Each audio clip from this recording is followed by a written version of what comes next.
Be interesting with Buddha today. I get the feeling he would have pulled up a little bit sore from last week with the 6-day break in the cold weather. He certainly did. Let's get ready to start this game. Geelong and Carlton from Optus Oval. And they both missed the ruckman. Murphy, Camporelli getting the first touches. Whitnell overrunning it. Did he get a shove in the back? No, according to the umpire. What a handball. I think it came from Fletcher. It gave Houghton a big chance. Koutafidis, all players struggling to handle it at the moment and even kick it off the ground. McGrath for Clark. Had to be good, the kick. It wasn't bad. And eventually it's over the line and out of bounds. Just a couple of matchups at the moment. Beaumont's got Bizzle in the goal square. Stephen Silvani playing at centre-half, picking up Ben Graham, who's playing at centre-half forward. And Matthew Mansell's got the job on Kent Kingsley's another goal kick for the Cats side. We saw the Carlton interchange there. Houlihan, Prendergast, Favola and Freeborn this afternoon. King wins the hit out. Enright squeezes a kick out. Spriggs and Whitnell mismatch there. Spriggs works hard at the fall of the football, tries to get a handball out. He's bottled up by Whitnell. And we'll have another bounce. We saw Tim McGrath moments ago, Doug. He was all set to retire mid-season, but been okay, hasn't he? His last 2 or 3 months have been pretty good. Have been a tough call, that one, I reckon. Hutto? You'd probably keep him going around, I reckon, Hutchie, Tim McGrath, particularly for the young side that the Geelong side certainly have. Whitnell's kick inside. Foster was there also. Came out the back to Silvani. He got rid of his opponent far too easily. Sauce kick on goal was inaccurate. Bounces away to the right and just sneaks in for a minor score. Very nonchalantly done there by Stephen Silvani. Was prepared to come down to the ground at the moment. He's playing at centre-half back, we just touched on before. Has the job on Ben Graham. And down the forward line, looks like Brenton Sanders has got the job on the dangerous Matthew Lappin. So Murphy kicks in, and the mark taken by Wojcinski. It's a little bit of treatment. Jim Plunkett, what a story he's been for the Blues since coming across from the Bulldogs. Clark wanted to move it quickly, but his kicking does let him down. And Whitnell takes a good mark going back with the flight. And again, they can set up the Blues through the middle. They've done all the attacking so far. Silvani, it wasn't a great kick. Turned out to be okay for Houghton. Maybe it was better than I thought. Very wide for Koutafidis. Harley to spoil. He just pushed him aside. Could have been a free against Harley, and then he appeared to hang on to Koutafidis. Wojcinski gets the Cats out of defence, but they can't get it past the middle. Mark not paid to Silvani. Could have mounted a fair argument for the fact that he controlled it. The umpire deciding not, and now he's going to bounce it. Pretty sloppy start, but as Richard Osborne said down the boundary there, that the ground is a little bit slippery. We had a bit of rain there just before the game had started, so you expect probably the players just get used to the conditions. Not a bad crowd in considering the game is really not much at stake today in a final sense for the Blues, and certainly not for the Cats. Pretty good crowd here this afternoon. King, good ruck work, goes again with the left hand. Now Bradley just holds it up, did beautifully to draw the man to his great mate Ratton. Short pass, didn't hit the target. Whitnell, Scarlett bottles him up. Wojcinski, who's having a crack early on today, it's bottled up again. And we'll have another bounce. Looks like Kilpatrick's got the job on Ratton. Francina is tagging Spriggs. And Raleig's got the job on Camporelli. Francino. Francina. Sound like a character of Welcome Back Cotter. King, Kilpatrick. Got the handle out to Murphy against his old side. Just a bit loose with his ball handling there, Murphy. Allows Hume a chance. Burrowing underneath the pack. King. A foot away. Spriggs held his ground, then ripped Ratton off the football. Camporelli played for the free. Umpire wasn't sucked in. Raleigh went to ground. It's very slippery out there. Mensch back in the side. Did well to get a handball away. It's a hot football at the moment. Plunkett to Bradley. Kick inside 50 towards half forward. All Cats. Scarlett in front. Harley. Cooter made the contest. Foster's going to have to go. Does indeed, the young man. Gets a left hand to it. Did pretty well. And the ball dribbles over the boundary line for a throw in. He looks good, doesn't he, Daniel Foster, for the Cats as a potential extra man back there in defence. Good body, good size. So right on the 50, King against Porter. Fletcher trying to run onto it. Umpire's putting the whistle away at this stage. No free kicks paid, basically. Enright. Sanderson up to centre half forward. For the first time, the Cats will be inside 50. Bizzle had to be very good, and he was. It was exceptional. Chapman's kick. He's just a little away to the left and through for a behind, so scores level. Clint Bizzle will be another one looking to finish the year with a good game, Doug. He would be. He's had kicked 29 goals, 17. Good play there from Sanderson, as I said before. Looks like young Fletcher coming from the ground here for the Carlton side. Maybe a blood rule. There's been plenty of speculation that Bizzle's in the mix. Shocking kick in. Spriggs takes the mark. I was about to explain that Clint Bizzle could yet be traded by the Cats. And Silvani's kicking. We haven't seen him kicking much this year, I don't think, Doug, because they do use a variety of kickers. Mainly Bradley goes down there, Hutch, and is normally the kick who kicks the ball in from full back. Absolute shocker, wasn't it? Bizzle would pick up someone very good if he was on the trade market. Yeah. Certainly would get a fair bit of certainly attention. Got currency. Yeah. He's had a good last, say, 10 or 12 weeks, Clint Bizzle. Interesting to see what happens there. Spriggs won't be going anywhere, and he may have kicked the first goal for the Cats. David Spriggs has opened Geelong's account. Well, it all started with the half-back line of the Geelong side. We just touched on Sanderson coming down the ground. He's got the very important job on Lappin. We just mentioned before that Bizzle's very important for the Geelong side. With Ronnie Burns out of the side, he's got to be a goal kicker. And here we are, we see Steve Silvani, played over 300 games, missed a target from 15 metres. Not good enough, Steve Silvani, then.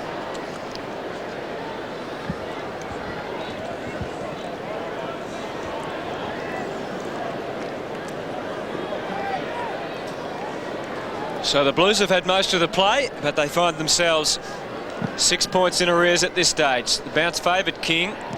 Graham, who went into that centre bounce, gets him to centre half forward. Silvani, good spoil, but Graham again, pretty effective. Kilpatrick into the space. Spriggs couldn't hang on to it. There's Franchino again. Around the corner he goes. Up to the wing. Cats had numbers here. They had to sort themselves out of the shepherding stakes. And Foster was a little over-anxious with his shepherd and a little high, according to the umpire. I think it may have been the big fella then, Hutto. I think it was King who just chucked the hand back into Little Hume then. Whitnell and Scarlett sorting themselves out. And the ball over the boundary line and out of bounds. Let's have another look, Doug. You might be right. Yeah, the big fella. Couldn't get down low enough. Don't forget, Hume's probably only 5'8" in the old terms. So a promising start for Geelong here at Optus Oval so far. Ratton, terrific stuff to Plunkett. Sets it up, it's 2-on-1 down there. Tough for Favola. So they've made a change. The Blues putting Favola into attack. He's going to win it nicely. And will kick a goal from there. No, he misses. That is the one area of the game, or one of the areas of the game that he has to work on. Would have been a dream start for him. He did start on the bench. He's come onto the ground over the last minute or two, but he did that beautifully. Great tackle there to win the ball, but when you're 15 metres out and your job is to kick goals, you just got to kick those ones. Murphy kicks in. This is Raleigh to centre wing to a contest, more than a contest, to a 3-on-2. And Houghton was the first cab off the rank. He takes the mark. Advance a little dinky kick to Kudafudi. He's got numbers on here for Vola. He's too far out. Good kick. Oh, I thought it was. Ratton had every chance there, but just had too much on it for him. Graham to Foster, who clears to half back to Enright. There's also a promising youngster, an ex-Port Adelaide Magpie. Clark, back to Enright. They over-finesse here. They could cough it up. Clark again. Has to put the foot down. Scarlett did well. Held his nerve. Now Enright again. To half forward, the kick was sloppy. And it's over the boundary line on the full. You just can't overuse the footy in these conditions and over-finesse, particularly when you're under a bit of pressure like the Cats were on that half-back line. Get the ball, move it in quickly to your forward line, give your forwards a chance to be one-on-one. So Franchino to bring it in. Doug? Yeah, had a good year, isn't he? Anthony Franchino. Kick towards centre wing. Graham, who looks to be playing as a Paul Roos type role today, like a ruck rover spare man. Kick to King, who takes the mark. Payback, I think, from the last one he copped off Hume. Paid as a high tackle. Goes short, King. Cooter's playing as the extra man back in defence here for the Blues. There's a 50-metre penalty here. The ball will come back. It's watching McKay there. He ran across the mark. Yeah. I'm not sure who it was, but a Carlton player ran across the mark, and King will be within about 60 metres of goal by the time he kicks this.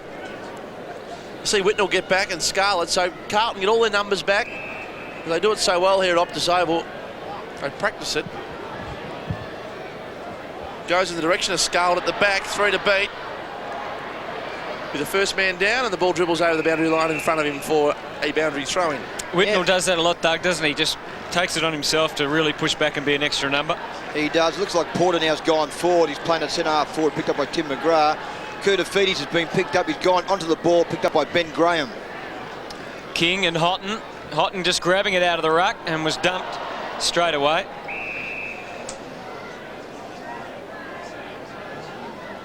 So the conditions playing a part here, particularly early. I mean, if we don't get any more rain, you would think with the good drainage these days, the conditions will improve as the day goes on.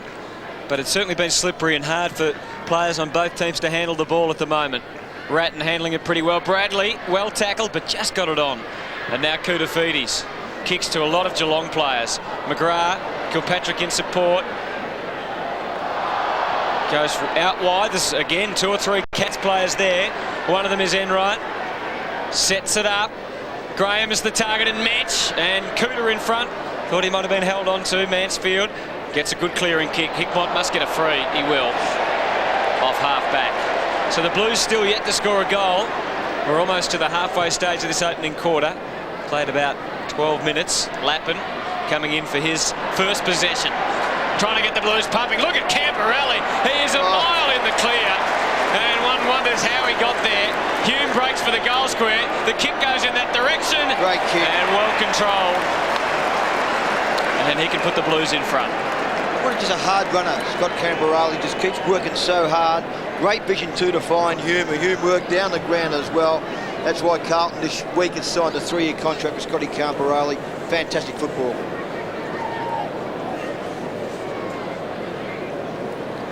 So Darren Hume. That'd be a big day, Doug. It should be a big day, Hutch. Good game of footy, this one. Here he comes. And it's close. Away to the left. So the Blues have missed some chances in what you would suspect will be a relatively low-scoring game. Need to make more of their opportunities. Cats by 4 points. And what stage of the game will we see Gary Hocking in his last game of footy? Second quarter, I think you'll see it. Kick to Clark. Didn't like the attention from Hume. His kick was good to centre wing to Foster, who made terrific position. Decides to take him on, Foster. That's a good sign, good confidence. Kick towards half forward, wasn't what he hoped for. Mensch was there. Chapman did pretty well. Took them on also. Got away from Kurtafidis. Bangs it from 50. The Cats with the advantage at the back. Kingsley! Good, confident football from 2 youngsters, Foster and Chapman, prepared to back them on. The consequences of losing today aren't great. Having a crack and doing the right thing by their club. Well, they're going to get rewarded by moving the ball very quickly into the forward line, and that was terrific play by Kent Kingsley to use his body there on Michael Mansfield, who got caught out on that occasion. So the Cats have kicked the first 2.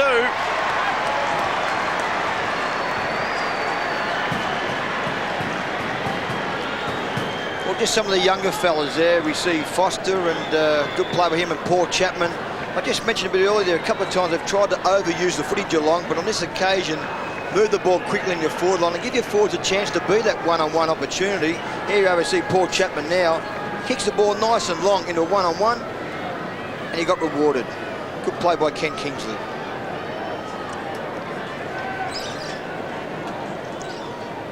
So Buddha Hocking still on the bench. One interesting matchup in the Cats forward line is Silvani on Enright, which you would think was a bit of a mismatch. I'm not sure which way it'll favour. You'd think Silvani will give the Blues plenty of drive out of defence. But right now they're going to be under pressure because Murphy pumps it in there. Bizzle holds the ground. Beaumont is close to the line.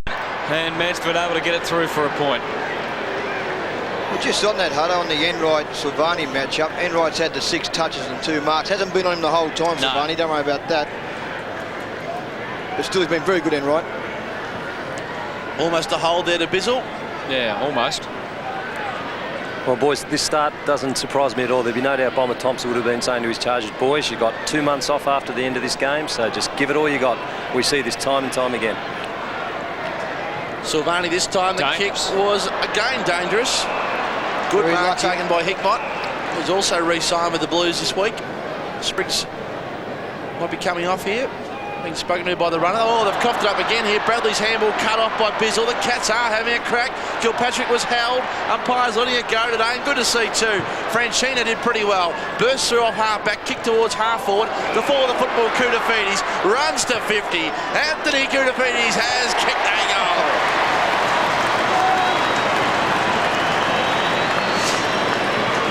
One thing about this ground is the turnovers cost you very, very quickly. Well, Carlton were very lucky in their back line. They're under an enormous amount of pressure. Turned the ball over. Good hands there from Scott Camporale then to get the ball over to Franchina. Kicked the ball nice and long. He was fourth in line here, Anthony Koutafidis. The umpire, he thought, blew the whistle Koutafidis in.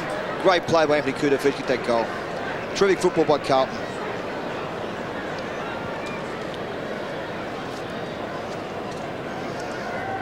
Steadying goal then for Carlton. And the margin now 5 points. King, good tap out of the middle again. Raleigh, King at his best when he can be right involved in getting the Cats going with centre clearances. This time though it's Camporale emerging. Graham persisted and did well to hold it up and maybe cause a bounce. David Howlett blowing the whistle. Of course it's his last game as well. I think game number 302, the umpire. And he's going to retire after this. Just the way the game started, I just got a feeling there's a blood rule here on Adrian Hickmott playing his 150th. I just got a feeling it's going to be a 12-goal game, I reckon, here today. Just the way the game's unfolded already, even at the 16-minute mark of this first quarter.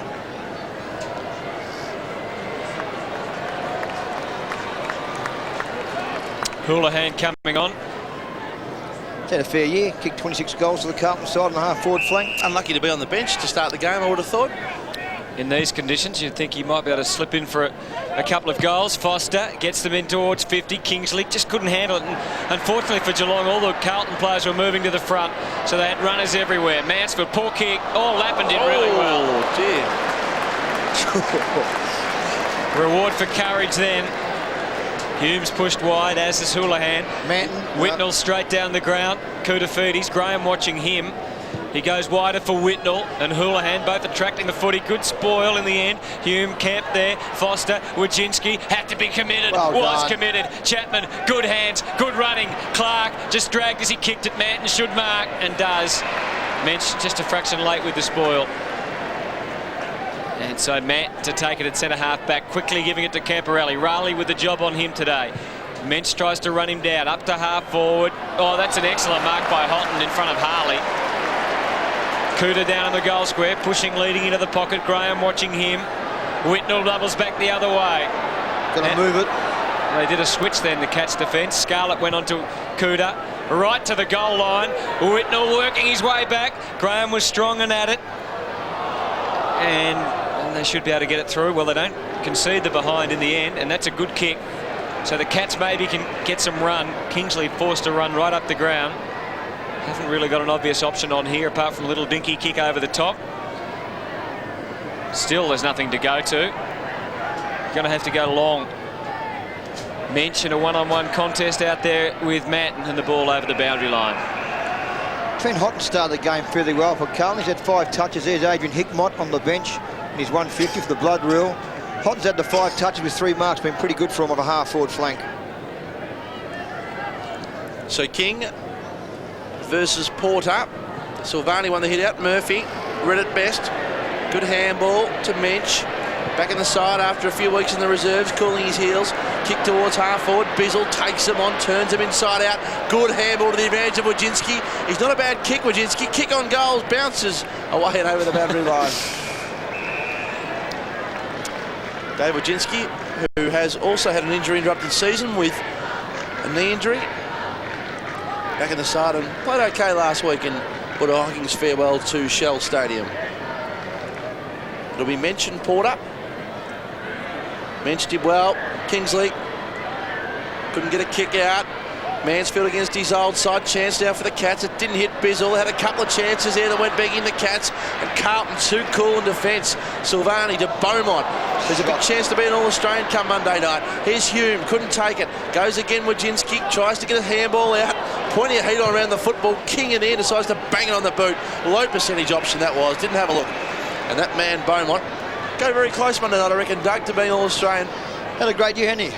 of a half-back slank. Had some big jobs, picked up some of the stars of the competition. He certainly has done very well in that area. Out to the wing, Franchina. Outstanding mark in front of Kilpatrick, and now the Blues can move. Bradley had Houlihan sweeping by, goes longer for Vola versus McGrath. Well done, McGrath. Just managed to hold up, but Lappin handballing quickly. Ratton a fumble. Well done, Spriggs. Good body work. The big man King put Murphy under all sorts of trouble, and he's going to be pinned. Oh. The umpire ruling he had prior opportunity. That's a good decision, I reckon, Hutch, in the end. He looked around, he looked for the handball. The umpire was spot on. Did he have prior opportunity though, Doug?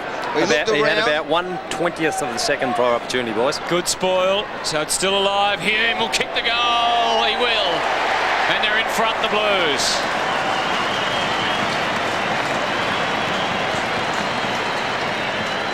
Well, I reckon the handball from King was a shocker. Yeah, but you can't penalise King if King hasn't got the football.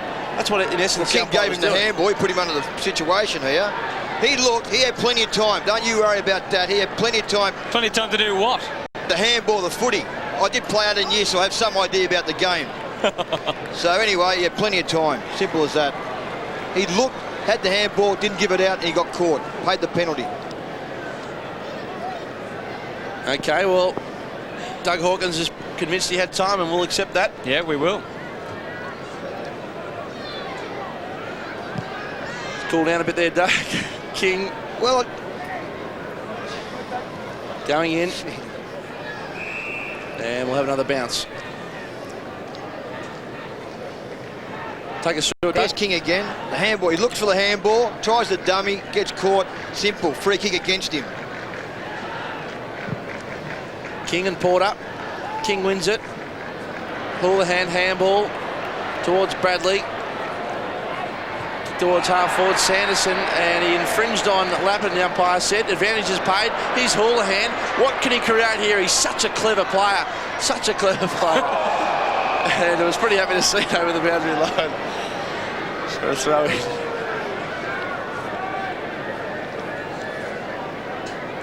Of course, his brother dropped today, Adam.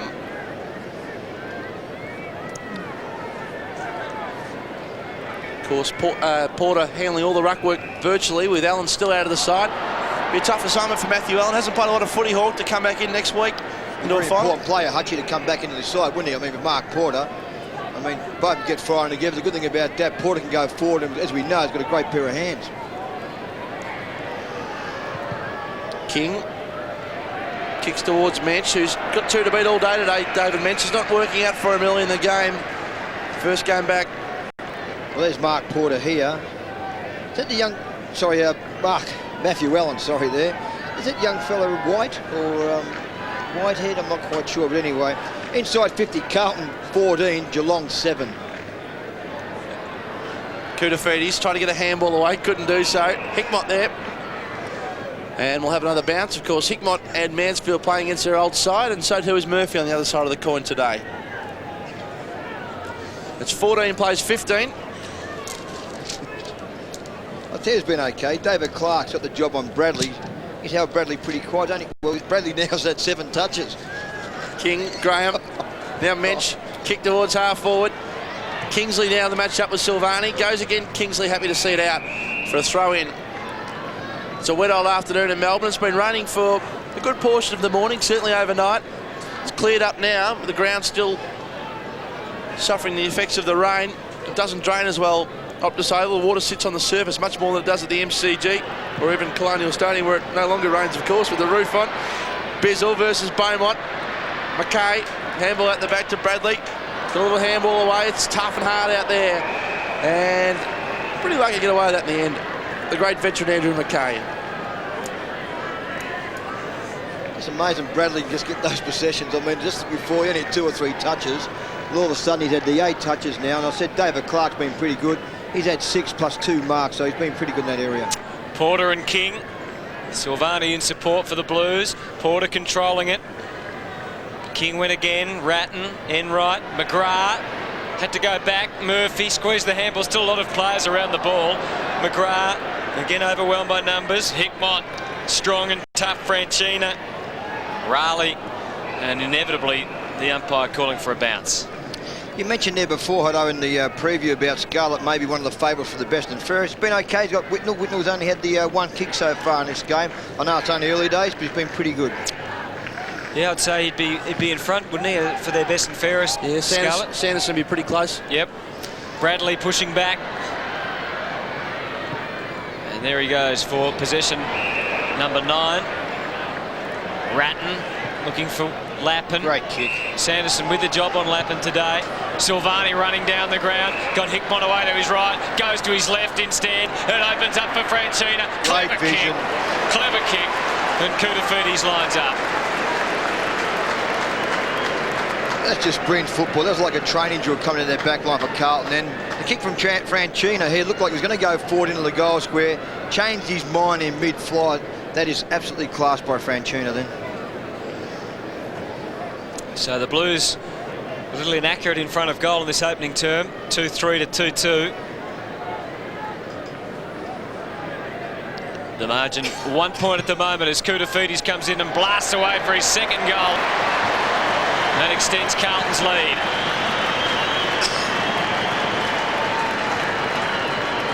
Well, there's good signs once again there for Carlton with Anthony Koutafidis. We see Bradley just keeps bobbing up. Great vision for him to switch the play across here to Darren Hume. We've got the ball inside the Brett Ratton. Great kick there, little spot chip over there to Matty Lappin. Goes inside to Silvani. The handball Silvani was terrific to set up here Franchina. The chip across. That is just champagne football from Carlton. You mentioned the All-Australian team before, but I reckon Matthew Lappin should be in it. Absolute certainty. King to Kilpatrick from 55, bangs on the boot to a one-on-one. Bizzle and Beaumont might bounce through. Kilpatrick's kicked the unlikely goal. Well, that's a couple of fast breaks out of the middle for the Cats, isn't it? We saw Murphy earlier getting it down there quickly, and Bizzle's had the one out, Jules.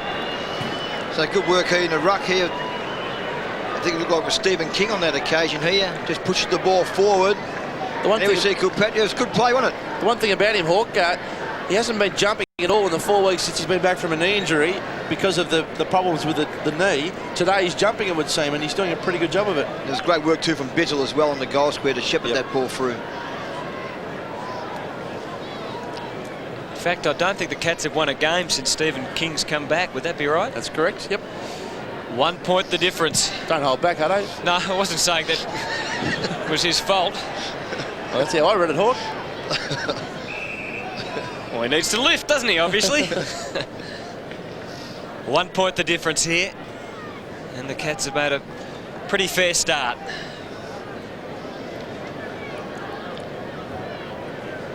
Bizzle playing out of the goal square for the Cats. Just the 2 handballs, no goals so far. Koutafidis with a couple of goals and some input. Sanderson able to help out and make sure the ball was clear of Lappin. Harley just got it out, I reckon, before he was going to get pinged. In fact, maybe throwing the ball there. He did get pinged. He did get pinged. Koutafidis controlled it. Sorry, Hutto, it'd be great to have another look at that if we can in a moment, because it's just a palming of the ball, wasn't it? Good dive from Whitnell. Was it a mark? No. No one was really too sure. Good shepherding. Oh, Mansfield just seemed to be able to waltz through there and get the ball clear, and only a behind the result. Well, this is an interesting one. He's on the ground. He's got one arm retained and just tries to palm it with the other one. That's probably a throw. Yeah. Maybe a bit of control, didn't he, maybe at the end? You can control it rather than palming it. That's fair enough. Great camera shot that was too. Kick in to Scarlett, who takes the mark. They just try and keep possession inside defensive 50 before building a forward thrust. Sanderson short to Graham. They now unloads with a kick towards the centre of the ground. Good one too. And the Cats with some numbers and some options on here. Here's McGrath. Now Raleigh kicks to Alida Bizzle. Beaumont did beautifully. Very good job there from Beaumont. Mountain's handball didn't hit McKay. He went to ground. Mensch couldn't hold his feet. Chapman could. Got a handball. Quick kick from Kingsley to the goal square at the back as Kingsley. And Silvani takes the mark. The kick, of course, was from David Clark. In the meantime, though, the Blues are off. It's Whitnell and half back. Plunkett lost his man beautifully there, and Murphy just let him behind the ball. pushed off and took the mark as the siren sounds just as well for Plunkett, because he's about to get a big bear hug from the gollywog Matthew Scarlett. And so ends the first quarter. Thanks to Optus. A lively quarter it was too. Carlton 3-4-22. They're going with a 2-point lead over the Cats, but it hasn't been easy going here at Optus Oval.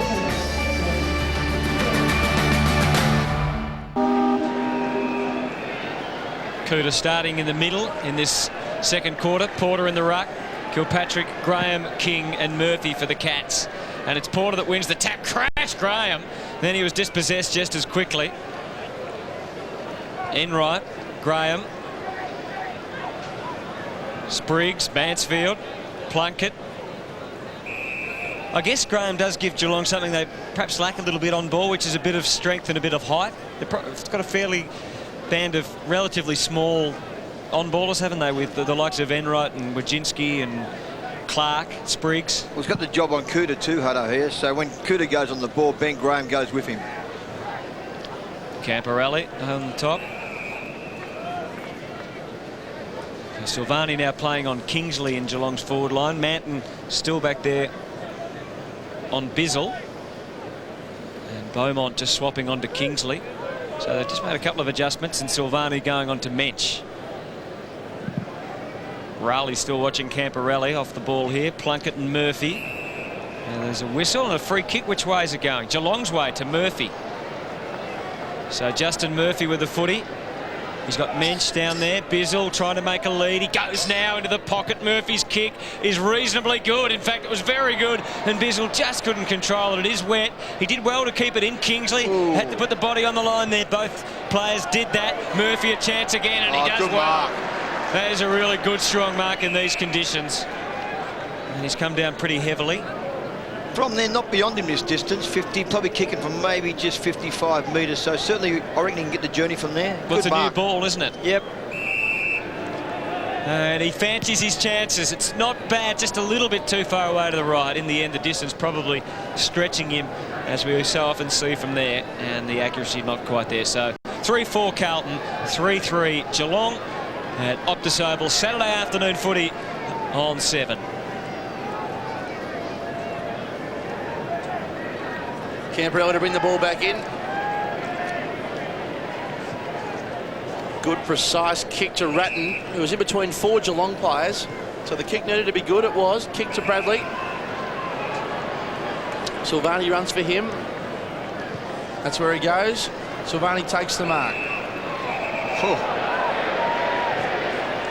That's a shocking contest. kick. Doesn't come off. Chapman did pretty well. The umpire said he infringed on Mansfield. He probably didn't need to go the length he did to make the contest in the spoil hawk, because... Yeah, the kick was shocking by Steve Silvani in the first place, Hutch, wasn't it? So Mansfield's kick's a beauty for Vola in the box seat. Well done there by Foster to get a handy. That was good football. Harley's bottled up, and he's been almost pinned for holding the ball. The umpire at the last minute changed his mind. Whitnell's kick inside. Heckmont might have bounced. Might have been Michael Slater catch that one. The umpire will bounce. See, Silvani now has gone back to the last line of the fence, picking up Clint Bizzle. Yeah, they keep swapping Changing those over matchups again, around. yeah. Man's gone back over there. King, Cooter Ferdy's ripped off the football. Free kick. Cooter. What do you reckon, Doug? I'm not going to give an opinion there. No, me either. After all, you played 18 years of 18 football. years and 350-game legend. What do you reckon? Let me have another look at this one, boys. Here we go. Oh. Oh, pretty soft, boys. Hutto said in the ad break that he thought he umpired as many games as you did in his career. 0. I thought it was pretty soft in fairness, I think, to against that Geelong player. So Cooter's kicked 2 goals today. It's a tight angle, but he's having a good day.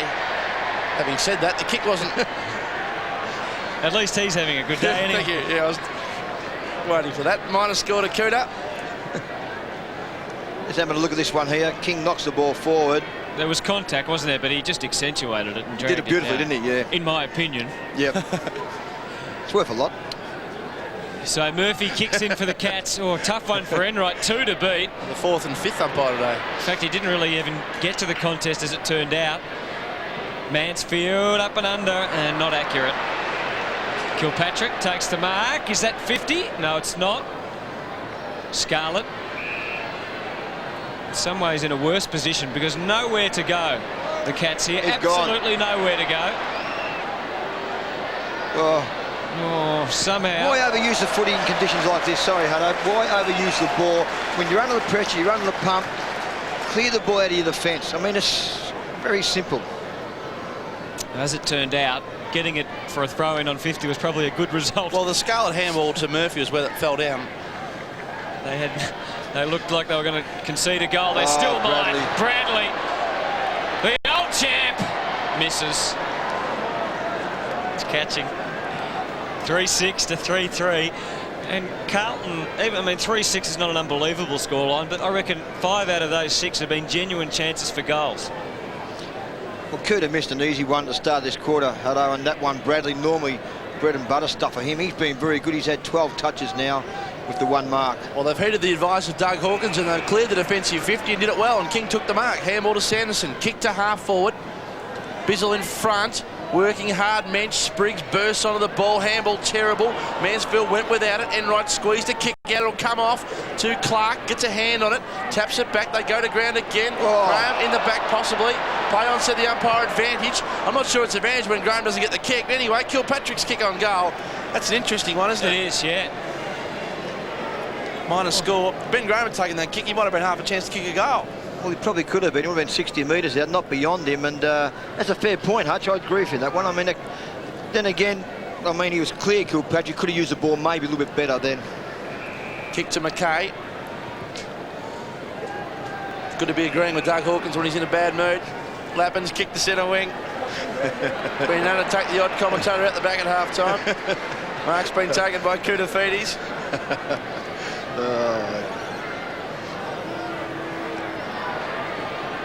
Kick towards half forward. Graham couldn't take it. It's palmed to the ground.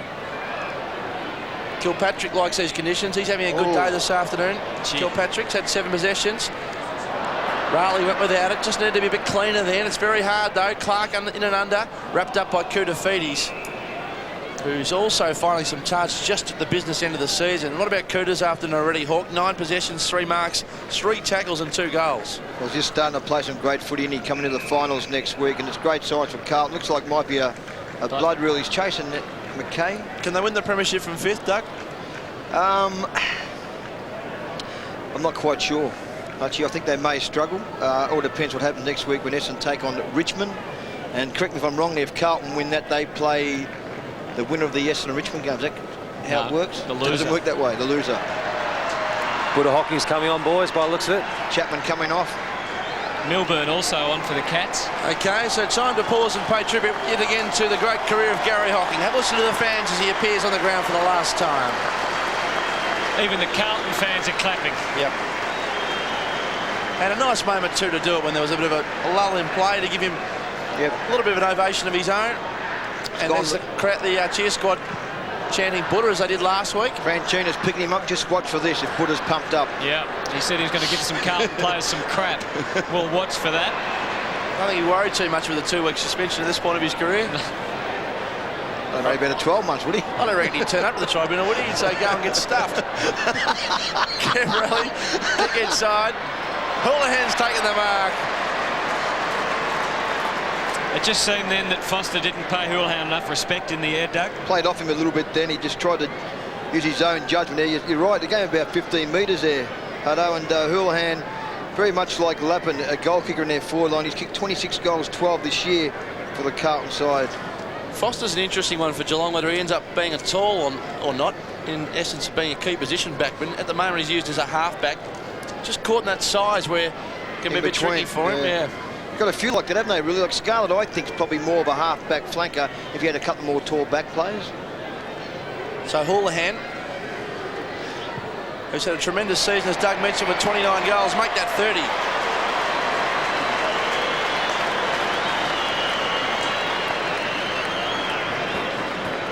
Well, that was a great kick there from Houlihan, and here's Camperale. He's been very good once again. Kicks the ball out in front where he want to be.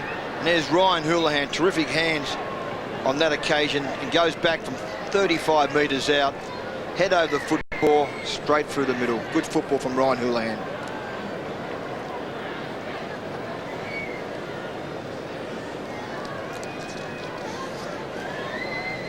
So the Blues get their lead out to 8 points now at Optus Oval. Houlihan's, in fact, his 27th goal for the year.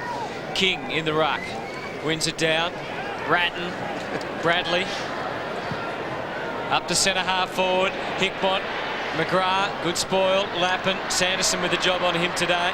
Oh, he just had a bit of a look. He went for the boundary line, and to be honest, he's probably a fraction lucky to get away with it. Lappin looks hurt. Got one early in the game too, didn't he? There, one in the middle of the ground there, midway through that first quarter. The tackle, he dragged a player on top of him then on that occasion. Porter from behind King.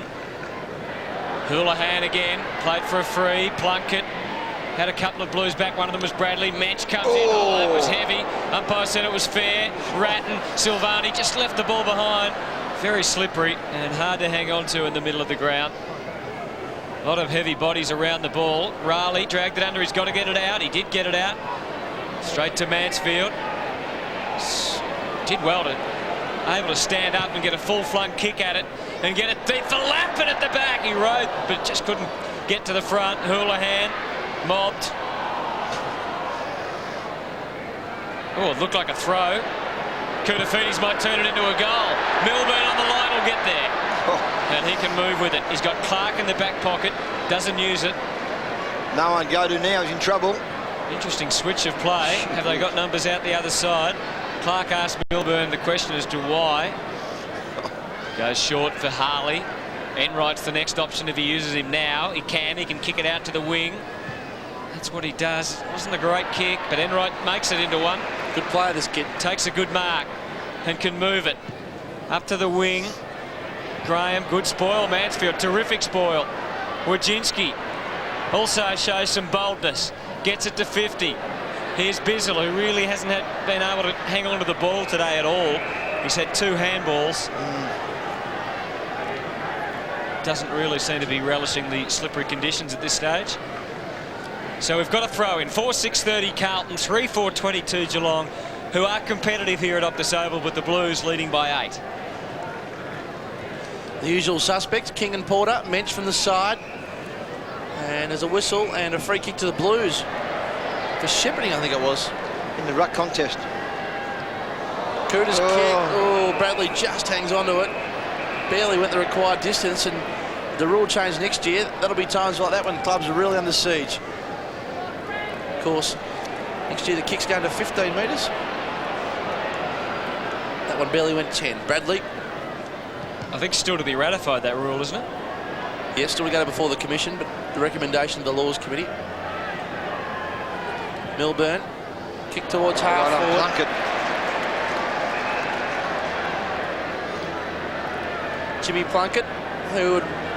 Finals footy for him next week. He'd really enjoy that, I reckon. He watched his Bulldogs teammates go through a lot of it without getting much involved. Koutafidis is having a stellar afternoon. Some good signs here for the Kouta. It's open forward line down there for the Blues. Look at this. Hume to McKay. Takes them on. Open goal square. Whitnell in the box seat. Too good. Read it well. Great kick. Now, boys, the class of Koutafidis is really shining out. As we've seen, the conditions here are pretty bad. It's very slippery, and he's just playing football like it's a dry day. It's you're fantastic to watch. Yeah, he's been terrific, and you're right, Ozzy. I just think that if Ben Graham's got the job just the whole day, you've got to stay with him. You can't give him any space at the moment. It looks like maybe Milburn just came on the ground now. Could be his opponent, the Koutafidis. Played on him earlier in the season from memory at the MCG. Okay. On Mother's Day. Whitnell.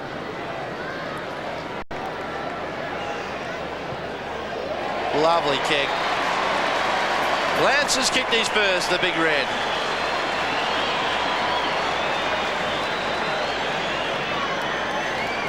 Well, there we are. We see David Mensch coming from the ground here for the Cats. But there was good work here from the back line. Hume just kicking the ball across towards the centre of the ground here to Andrew McKay, who's coming out from a half-back flank. That was an absolutely perfect kick. Just put the ball out in front of Lance Whitnell, then goes back 25 metres out. Too easy. Great goal to Whitnell. Chapman on for Mensch. Cats under pressure now from Koutafidis and company.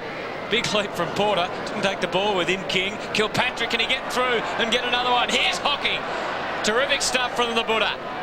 Murphy had a look at all the options. Benny Graves pushed forward now. Bizzle, can he trap it? Eventually he does. Off the left. Silvani's in best position here. Well read. Didn't have anywhere to go, really. Grab him. And that's got to be holding the ball.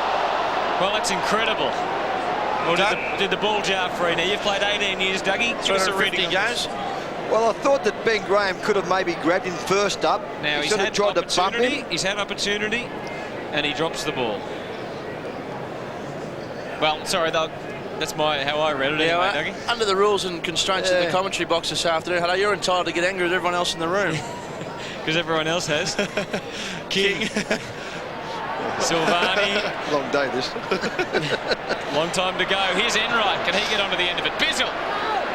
Left foot kick from Clint Bizzle. Misses the lot. No, it just sneaks in from behind. Let's hope it's a good, close, competitive match. Well, we're certainly getting that at this stage of the game. And just when you have shots like that and you go forward not too many times, you've got to kick goals. And so the Cats have let themselves down at this stage. So the Blues by 13 points. They're fighting for 5th spot this afternoon. They've had a big kick in the guts last night by Richmond, who've beaten Essendon, taking away 4th spot. You get the feeling they fancy their chances against the Bombers at the moment, who've just got a shake of the wobbles in this AFL competition. The Bombers with 3 of their last 6. The Blues are the only side to have beaten them twice this year. Now they'll have to go through the preliminaries, and that is likely to be Adelaide if they finish 5th next weekend in Melbourne. So today is almost a secondary focus for them at the moment. Having said that, they can fall as low as 6th and even 7th, Hutto, if things go. That would be very unlikely. Sydney would have to have a huge win over Brisbane. 40 goals going to beat them by. They got no hope of doing that. 40 goals. That's the percentage. To win, to Hickmott, kick towards half forward. Mark taken by Sanderson. So you think if Carlton win this, they'll finish. Well, they will finish 5th. If they lose, they'll finish 6th. Raleigh. Either way, they're going to have to win every final. Sanderson. Kick towards half forward. Graham. McKay at the back. The ball goes over for a throw-in. So in effect, Carlton have to win 4 finals to win the premiership, which is what Adelaide is the only side in history to do. Just talking about the Cats, boys, and you mentioned before the All-Australian side, Hutchie and Hutto. Who do you guys think from the Cats can get in? Is there any player at all? Is that an outstanding season for the Cats? Scarlett would be the only one for a back pocket, but I don't think he'll make it. Good kick in from Kilpatrick. Bizzle at the back. Here's Beaumont and Franchina. Bradley running. This is the Blues can do it so quickly. Prendergast on the ground and the ball over the line and out of bounds. Just touching on the All-Australian side, you go to Carlton. I've picked out 5. Ratton, Camporale. Will he get? Yeah. Beaumont, you mentioned. Hutchie. McKay off a half-back flank, and Lappin certainly is a half-forward flankers. There's probably 5. I'm not sure that Beaumont and McKay would both get in the back line that together. Probably one of them. Number 43, Doug. Joel Smith's in. 43, yep. Koutafidis had a I forgot about it. No, I don't think he'll make it. You'd pick him though if you were picking an All-Australian team that was going to play. Yeah. Foster. Oh, Wojcinski left the ball behind. Could be very costly. Though all the Cats players were behind and running to into their attack. Harley, the pressure's on. The numbers with the Blues. Too easy as it's turned out. And Whitnell kicked the goal. Turnover in the middle really cost them. 2 goals for Lance Whitnell. Oh, you just can't turn the footy over. Not only in these conditions, but there it is, number 40 there. Wojcinski. Wojcinski, bad hands on that occasion. There's Houghton kicking the ball forward. And there's Scarlett. There's an enormous amount of pressure. There's 2 or 3 Carlton players. Camporale, easy hands across to Lance Whitnell. Just strolls in. Not drilled off the boot, but still it's his 2nd goal for the quarter. So Whitnell's kicked 2. That, the 2nd of them, only just went in on the replay. Yeah, amazing. The Blues are in the comfort zone at the moment. They lead by 19 points. Just too sure of their ball handling for the Cats, who have got problems both in defence, moving the ball out, and up forward. Well, they haven't got any real viable option at the moment. Ratton kicked short. Great kick. Koutafidis. He's got that spring in his step, hasn't he? Just that glint in the eye that there's a big September ahead for him. Doesn't appear to be injured either, Hutch. I mean, he just looks like he's playing injury-free at this stage. Had a little bit of osteitis pubis, which kicked in about a month ago, which to the layman is almost like a groin complaint. Harley's kick across half-back. Wojcinski.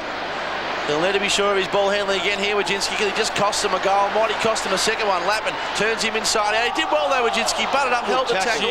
Well, pretty close to holding the ball, isn't it? I don't have an opinion. Hume.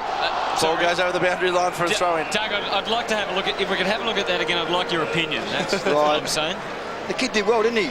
Young Wojcinski there, and Lappin had plenty of time. He looked to go to the right foot. Here we are once again. Now there's his opportunity. Good, yep.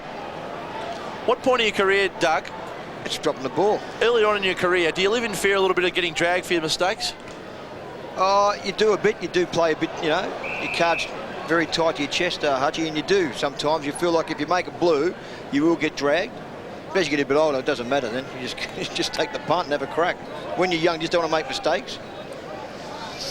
Mensch coming on for the Cats. A long time ago. I guess my point is we've seen that a bit with Bomber Thompson, drag the young players for indiscretion, which is fair enough. Yeah. Today he's left them on when it's happened and paying a bit of faith in them.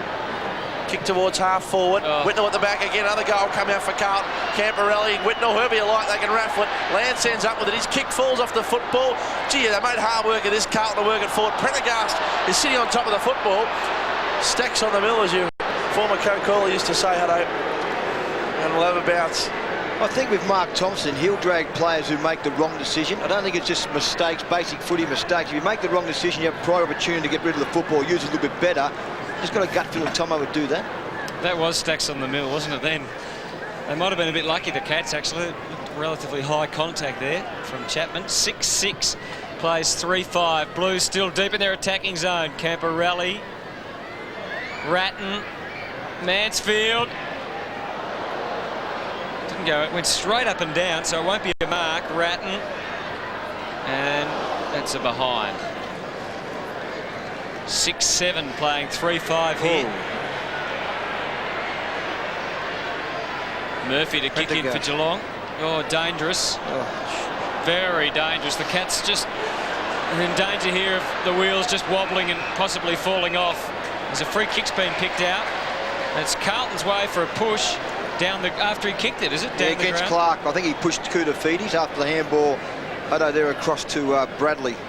And it's gone to Prendergast. It's looking like this could be a big blowout, isn't it? Then again, it might be a good fighting contest. The Cats might be able to work their way back into the game. Prendergast comes in.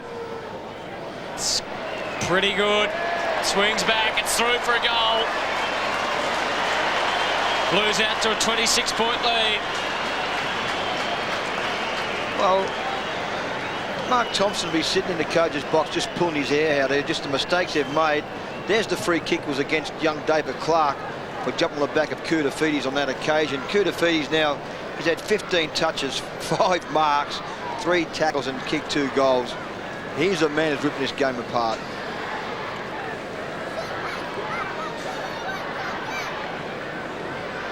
They've kicked 7 of the last 8 goals. That's Carlton, of course. Geelong there have kicked just 1 of those 8.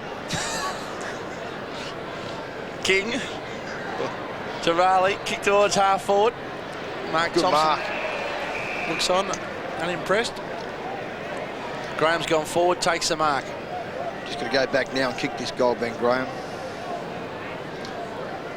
Well, the distance will be no worries, not even in the rain, I wouldn't think, Doug. No, not beyond him from there. So Ben Graham, who's been a shining light for the Cats this year, there's no doubt about that.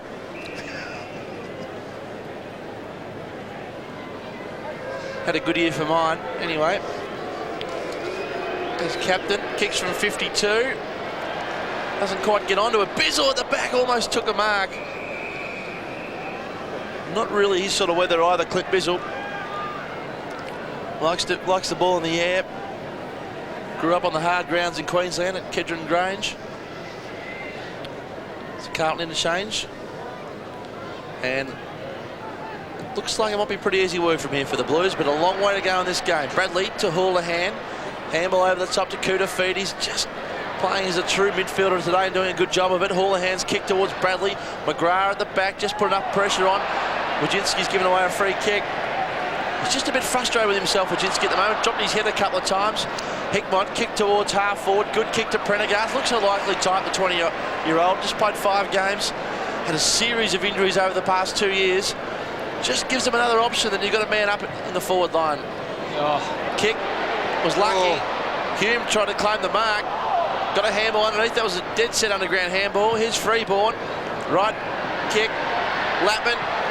That's a hustled off it. Surely a free kick. McKay at the back. The Cats managed to find the solace of the goal line for a minor score to the Blues. See Mansfield having a spell here, and may a bit unlucky here, Lapper, not to get a free kick. Look, maybe the arm over the back of the head if he made the contact. Yeah, the replay seemed to show that perhaps there wasn't as much contact there as we thought. Murphy with the footy at full-back for Geelong. 7-8-50 Carlton, 3-5-23 the Cats. Sanderson marking the kick in. And then back it goes to Scarlett. Mystifying tactics these from the Cats. Harley. They've had 3 possessions. They've gone, what, 15 metres to the side. Now he's got a kick to a 3-on-1, and it doesn't even get there. And frightening. that's 50. David Howland in his last game. I'd be surprised if he hesitates to bring David Mensch back 50. And I think that was the word. He might have even reported it.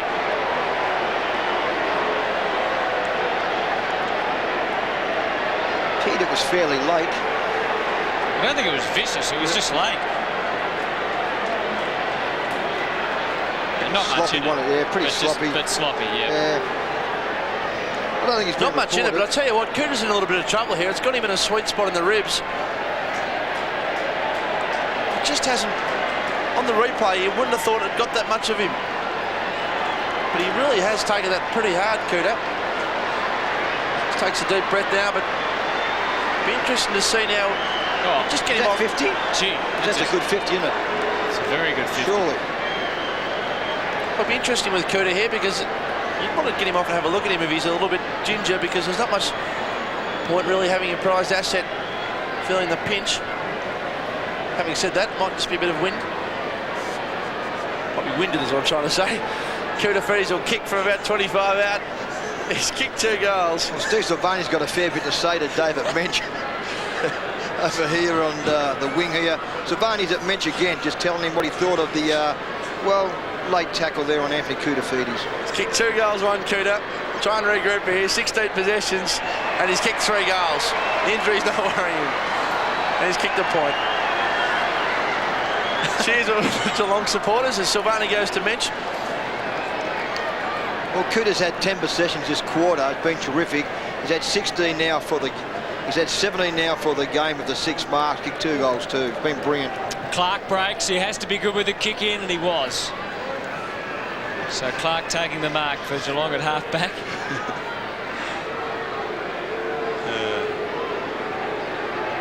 Wasn't a bad play, Jimmy Wynn, was he, back there for Fitzroy? Little fella, wasn't he, Jimmy? Up onto the wing, Whitnall. Mensch might get a few boos for the rest of the day from the Carlton crowd. Oh, Buddha. There goes one. We'll keep watching. Franchina sits on top and a ball up.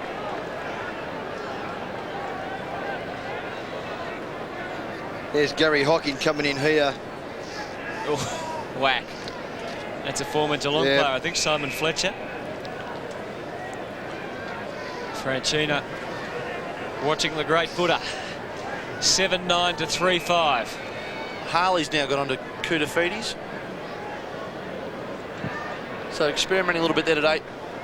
Freeborn on, his hand pass just chopped off. Chapman, kick goes sideways. Clark able to use his pace to get there first. Harley, Milburn. They're just going sideways, aren't they? They're just all over the place. He just had to bomb and hope then. Mensch got to the contest, did it well. Raleigh, blind turns around no one. and then lost the ball. This is Hunt on the ground. Oh, that was a shocking handball. It is a bit slippery out there for them, obviously, and mistakes are being made by both teams. Hickmott off the ground. Oh, what about that? Great kick. Hume, low for Prendergast. Just got the hand to it, kept on going. And well done by Sanderson. Just 2 contested marks for Carlton in this game, Doug, so they're just playing a short chip possession game, doing a lot better than Geelong are, who kept turning it over. Well, Geelong turn it over when they go short, where Carlton don't. They find their target. The Cats certainly have turned the ball over. Plunkett, Prendergast, Mansfield and Porter having a rest. Houghton doing the ruck work. Cooter was on that occasion. Enright kick towards Mensch, who takes the ball, gets the boos of the Carlton crowd. And in fairness, probably some of the Geelong crowd hocking in and under. Now Hume got a handball away to Houghton. Left foot up and under kick. Lappin's at the back. Whitnell, big red, 2-3 bites, didn't control it. Play on. Milburn gets the handball away. Now Geelong break. Mansfield, they're really falling down when they break from half-back with the rebounds, the Cats. Concedes ground again to Raleigh, who goes short and doesn't hit a target. Scarlett squeeze the kick out. Well, it's hard to watch. Over finessing with the football at the moment, the Cats. Here's Bizzle. Rare possession to Kilpatrick, who's worked hard and tried hard. His kick was better. Graham, beautiful sport from the back. Mansfield in and under. Bizzle. Chance for the Cats here. Graham to King. And the siren beats him. What a frustrating way to win the corner for the Cats. He's kicked a magnificent torpedo goal. An absolute sensational kick. But it counts for little. The Cats have had a quarter where they haven't scored a goal. Just 3 behinds. And the Blues piled on 4. They take a comfortable lead, the Blues, into half-time.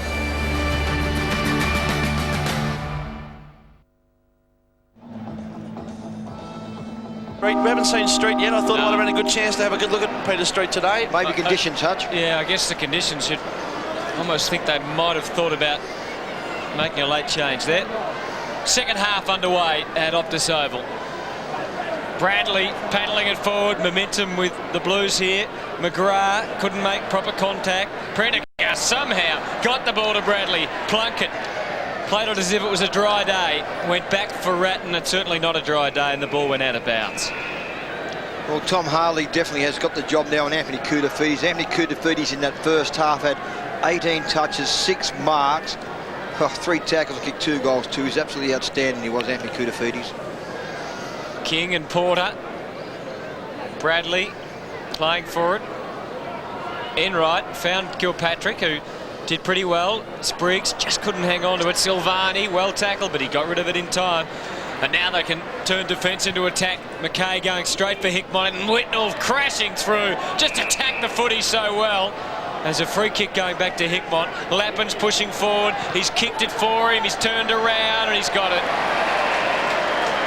One thing they do so well, Hawk, is their forwards get their defenders ahead of the football and they almost lead backwards rather than forwards. Yeah, you're right, Hutchin. Just watching here, McKay there, I thought he was going to go wide to a 15-metre option, but decided to kick the ball 50 metres long inside 50 for Carlton. That's a difference where Geelong will chip it around and overuse a footy. In these conditions, you just can't do that. So Matthew Lappin, as we said, had an outstanding season. And so far today, 7 kicks, 4 marks, and 1 goal straight.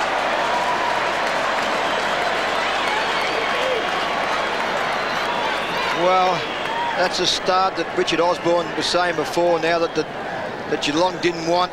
Good play here. There was some Whitnell who came down the ground. He attacked the footy beautifully there. The free kick was given across to Adrian Hickmott, who's very, very quick vision there to find a teammate in Matthew Lappin to go back and start this quarter brilliantly for the Carlton side. Good kick by Matty Lappin in these conditions.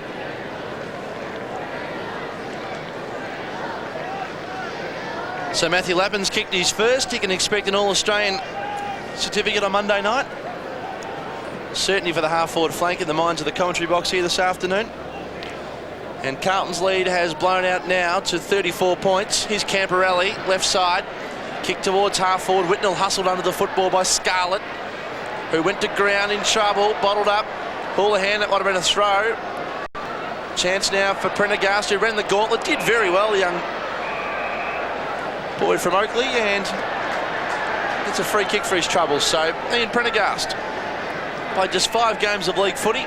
Looks a good type, as we mentioned. the ball, yeah. Of course, in his first game, he went to hospital. Came back and played the second half. Handball to Ratton. Kicks from 50. Good-looking kick. Hasn't got enough on it. Touched on the line by Sanderson. And a minor score. The Blues by 35 points. It'll be Murphy to bring the ball back for the Cats. Really fallen down here in the kick-ins today. That one a bit better to Kilpatrick. Couldn't take the mark. Does on the second attempt. And takes a good mark for the Cats. He's probably been their best player today, Kilpatrick. Yeah, agree with that. Him and Corey Enright's been very good to both of them, I think. Okay. Kick towards King, who just wasn't clean with his marking there. Didn't take it. Camporelli dances through the pack, comes up trumps, did beautifully. Scott Camporelli kicked in the man of the mark, as I said that. Kick towards half forward, Hume versus Wojcinski, paddles it out. Houlihan did well, good presence of mind. Hickmott, Bradley from 50, loads it up, wants to kick a goal, just doesn't quite put enough on it. The numbers they had then, just overlapping, was amazing. Well, we've got 19 scoring shots now. Carlton here, the 4-minute mark of the third quarter. The Cats have had only 8 scoring shots. It's round 22. Bradley's a rising 38-year-old. He's had 20 possessions, Doug. Been brilliant, hasn't he? He'll keep going another 2 years. We're going to say 4 years. Murphy would run into some problems with the pension and superannuation if he went another 4 years, I reckon, Hawk. But what a great stalwart he's been. Kudak kick to the goal square, and Sanderson takes the mark, and the Cats all clear. Well, easier said than done. Enright takes the mark. Look at Bradley. Look at Bradley working on the mark. Look at that. How many ways working? Oh, he's paid 50 against him. Oh, Cut Moffat. David Howell in his last game. Well, you spotted that before it happened. Tell us what happened. He was just working the mark, which you got to do, and being such an experienced player. We're just talking about Craig Bradley. He was jumping around, putting the hands in the air, which you have to do. He was given fair 50 metres. I can't work that one out. No one on the mark, so he's able to pump it in. Mensch looks the man most likely in amongst about 6, so he's going to get a free. No, it's against him. Well, he hasn't had a great day, David Mensch. And that's certainly not helping. Now, here's a chance for Geelong to spoil. Chapman riding it to the boundary line. He's got McGrath. He's got Harley, but frustrating day for the Cats. Here's this replay we're just talking about. There's Bradley working the mark. He's ran across, jumping around, putting pressure on Corey Enright. But he's just, he just looks, he's dumbfounded there, Craig Bradley. That's unbelievable. Yeah, hard to know what it was for. King. Porter, good smother from Chapman. Ratton, they're just so good on the ground in those tight contests, the Blues today. Silvani, Prendergast, Bradley, got an extra man, he'll find him. Houlihan, doesn't try and have a shot, went for Lappin. Spectacular, but not successful. Now, Wojcinski, strange kick really. He gave Hume a chance, and Hume took that chance with desperation. Scarlett, Wojcinski, Clark. The Blues far too good and really should be winning by more than what they are. Big long kick from McKay. Again, they've missed, and in fact, he's missed a lot, hitting the behind post. So the score 8-11-59, and Geelong still to kick a goal since quarter time. 3-5-23. There's Lappin here, the dive from the pass.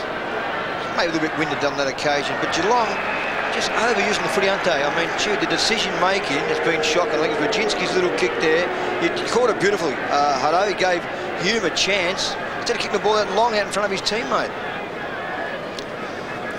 Geelong's last goal was a 26.5-minute mark of the first quarter. That tells the story. Wojcinski, Hume, too tenacious. Kick towards half forward. In the front, Sanderson.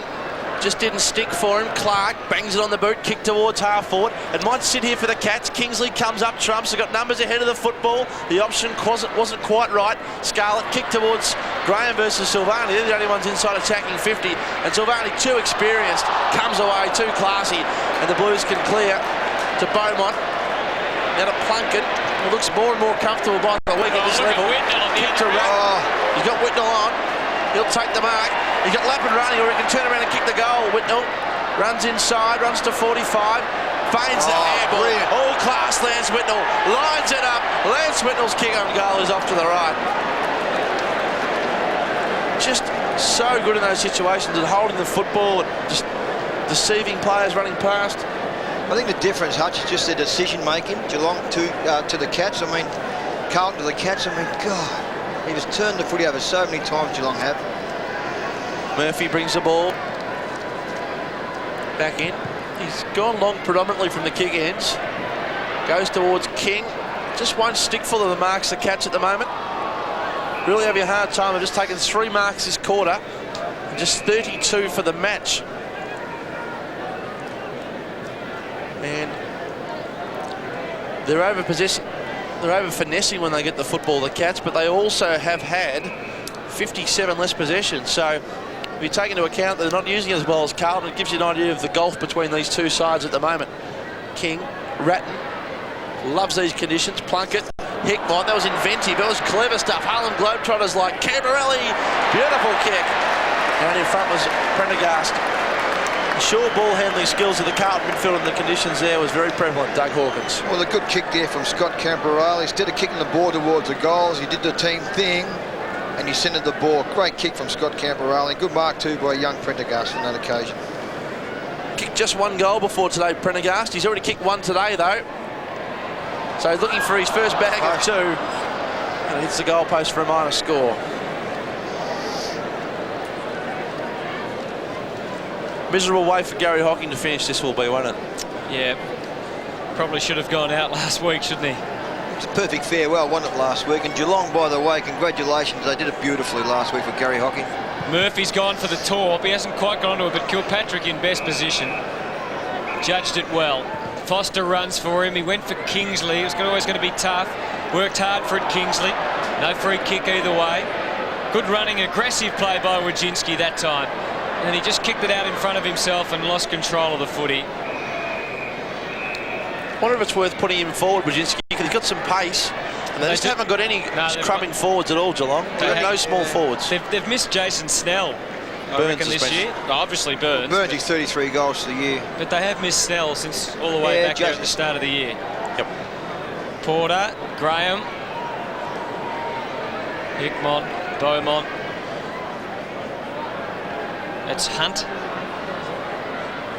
Ball not quite out yet. Now it is. I think it went out at the full. It did. They just cannot take a trick, the Cats. Prendergast moving it on quickly. McGrath having to work hard. Plunkett got the mark in the end.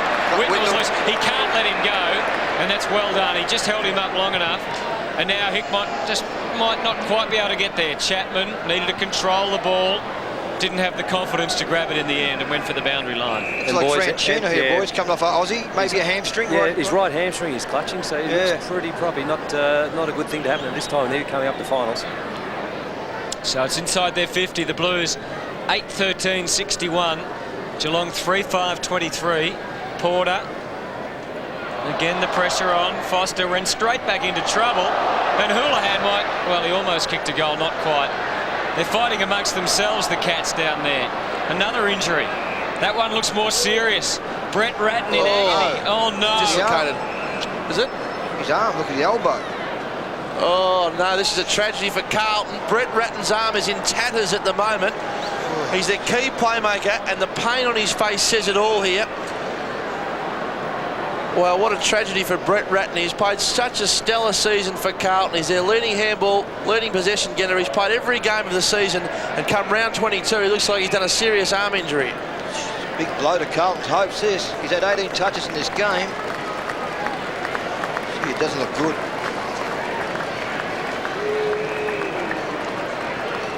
We can see it now.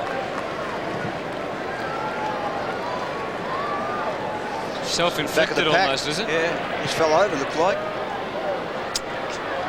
It'd be so simple. Fell on it, yeah. Nick Holland can tell us all about that. So Hocking back on for the Cats.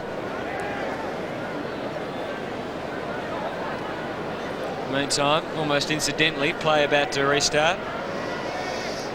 That is shocking news, isn't it, for the Blues? 8-13-61 to 3-5. Houlihan. He can't bake the doubt either.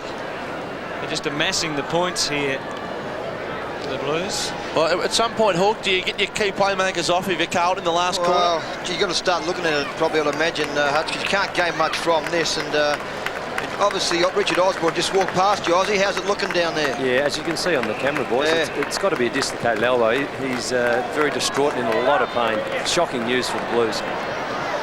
Oh, and Porter's just been ironed out by Kilpatrick. Got him flush. Look at Porter's eyes. Been reported. Very groggy, Porter. And that was a sad, sad sight there. Kilpatrick was charging at the football, connected with his hip as Porter went to ground, and Porter is in a bit of trouble as well here. All of a sudden, the Carlton have just had the worst 2 or 3 minutes possible here. Yeah. Now the umpire instructing Fletcher to take the free kick. They can't do that while the player's down, though. Well, they've called for the stretcher now. I'm not sure the umpire saw the trainer's call for the stretcher. Now, I think the thing was he was sliding along the ground here, wasn't he, Kilpatrick? Oh, no, he wasn't.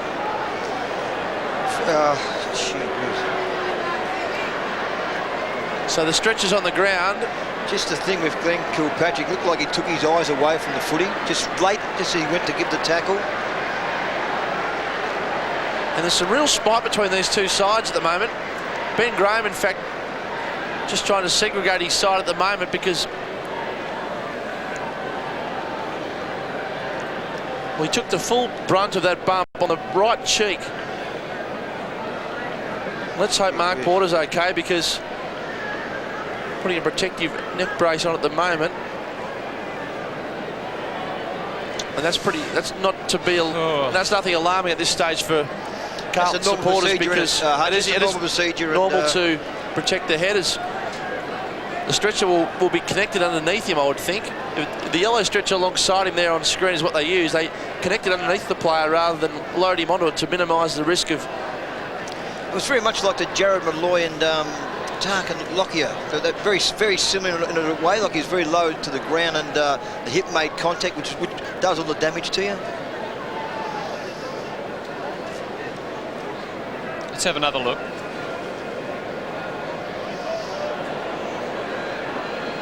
Well, it seemed to be a backside to the head almost, didn't it?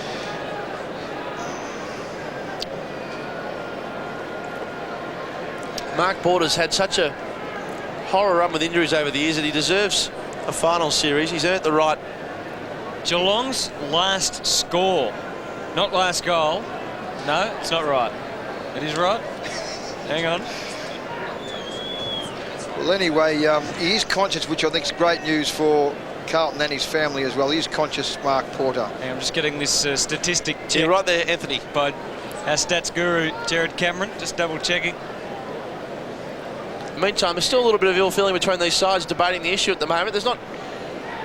Kilpatrick's being let know by Silfani that he's done the wrong thing in his mind. Geelong's last score was 15 minutes into the second quarter. And we're now 15 minutes into the third quarter. So they haven't scored for a quarter. And Carlton in that time... That's ironic. I reckon he started that stat about a quarter ago. So have kicked 3 goals, 9.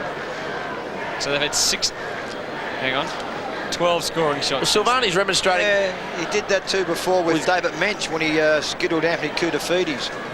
How'd you go there, Hutto? I'm not sure. No, I've given that up. Okay, well, putting things in context here, Carlton lead by 39 points. They're going to win this game no matter what happens from here, and they're going to finish 5th. Do you now, Doug Hawkins, put your prized assets on the ground? They've lost 2 of them, presumably one of them for the year in Ratton, which is a major story out of today's game. Porter's an intangible at this stage. Do you take Koutafidis off? Maybe Cooter off, and do you take the punt, take Whitnell off? I don't think you can. Well, do you keep playing going, Anthony? I think you have to. I mean, people are going to get injured in football, particularly in wet conditions. I just think maybe later in the game, Hutch, that could be something to look at. Maybe a bit later on. You know, particularly when the game's certainly well sewn up. The game, in my opinion, is sewn up already. But I'd look at that maybe start the last quarter or 5 or 10 minute mark of the last quarter. Silvani and Bradley have called the troops in here for Carlton, and Geelong are doing the same. Just to try and keep cool heads. Be horrible to see a Carlton player get reported demonstrating here. That's the other thing, isn't it? I mean, someone could easily lose their head here. We've got Brett Ratton too just minutes ago, boys, going from the ground. It looked like a very serious arm injury. Kingsley's coming off for Geelong. Yep. And King's coming back on. So, not sure he's not rotating a couple of players quickly through the bench here, Mark Thompson, to have a chat to them individually before the game resumes, which is an interesting ploy. He can't be out there on the ground, of course, under the rules. Peter Street. The Carlton runner going to the Carlton group at the moment. Here's another replay of Porter. Good courage from Porter too. Eyes on the football. Kilpatrick was overcommitted, and you can be the judge of. I guess it's rough play, is it? That he's. You just can't make contact with the head with that way. Simple as that. And, Matthew Allen with a frown on his face. Of course, a lot of concern among the Carlton people for Mark Porter. Very popular guy down at Carlton, Mark Porter. We hope he's okay here. Allen expected back next week. And the crowd gives him a mark of respect. There's a round of applause as Mark Porter leaves the ground on the NRMA help buggy. And Hutchie, I'll just cut in. I've just been talking to Dr. Peter Larkin with Brett Ratton. If it is a dislocated elbow, we're pretty sure it is. Ben Graham had the same problem. They operated and it was 6 to 8 weeks. So if that's the case, his season's over.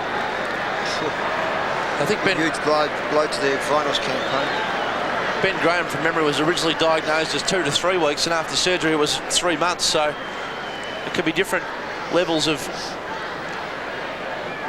severity with the injury. Let's hope he's okay.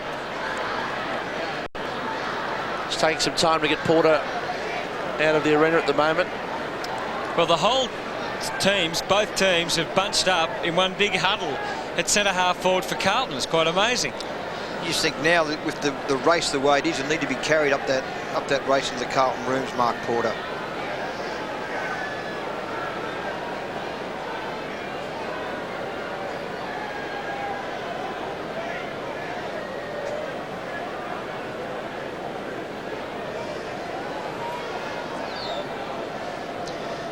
Does a good job, the health buggy, doesn't it, taking the players from the ground there, and just hope that Mark Porter's okay. And you hate seeing it, don't you? You just hate seeing things like that in footy. And yeah, and there's been a bit of it lately too, unfortunately. Yeah, there has. Players being collected.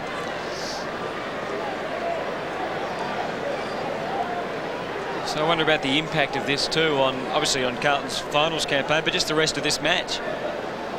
Well, I was just thinking, boys, I just hope cool heads prevail, especially with the Carlton boys. They're playing finals next week. They don't want to do anything silly at this stage.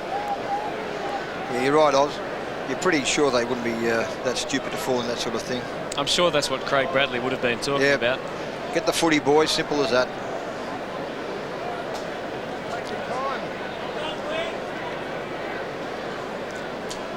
Wayne Britton, the Carlton coach on the right there, having a can of Coke and just gathering his thoughts now as to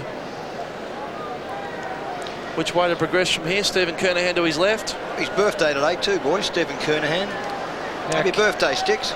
Kilpatrick and Manton are playing ringer-ringer-rosy around the mark here, around Simon Fletcher and Stephen King. You can see Kilpatrick's trying to get onto Manton at the right of your screen, and Manton keeps running around. Ringer-rosy. Ringer-ringer-rosy. Drop the hanky. There's a bit of tension in the huddle at the moment too. About 35 metres ahead where the ball's about to go. The pushing and shoving still going on, so that's been lingering for 10 minutes. They're waiting for the health buggy here to get off the ground. It's doing a lap. It's doing a lap now. There it is.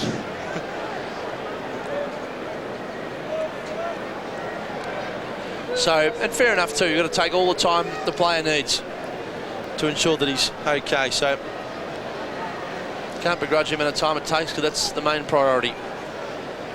So finally Simon Fletcher ready to restart proceedings here at Optus Oval. 8:14 to 3-5. Ratton and Porter both off with potentially serious injuries.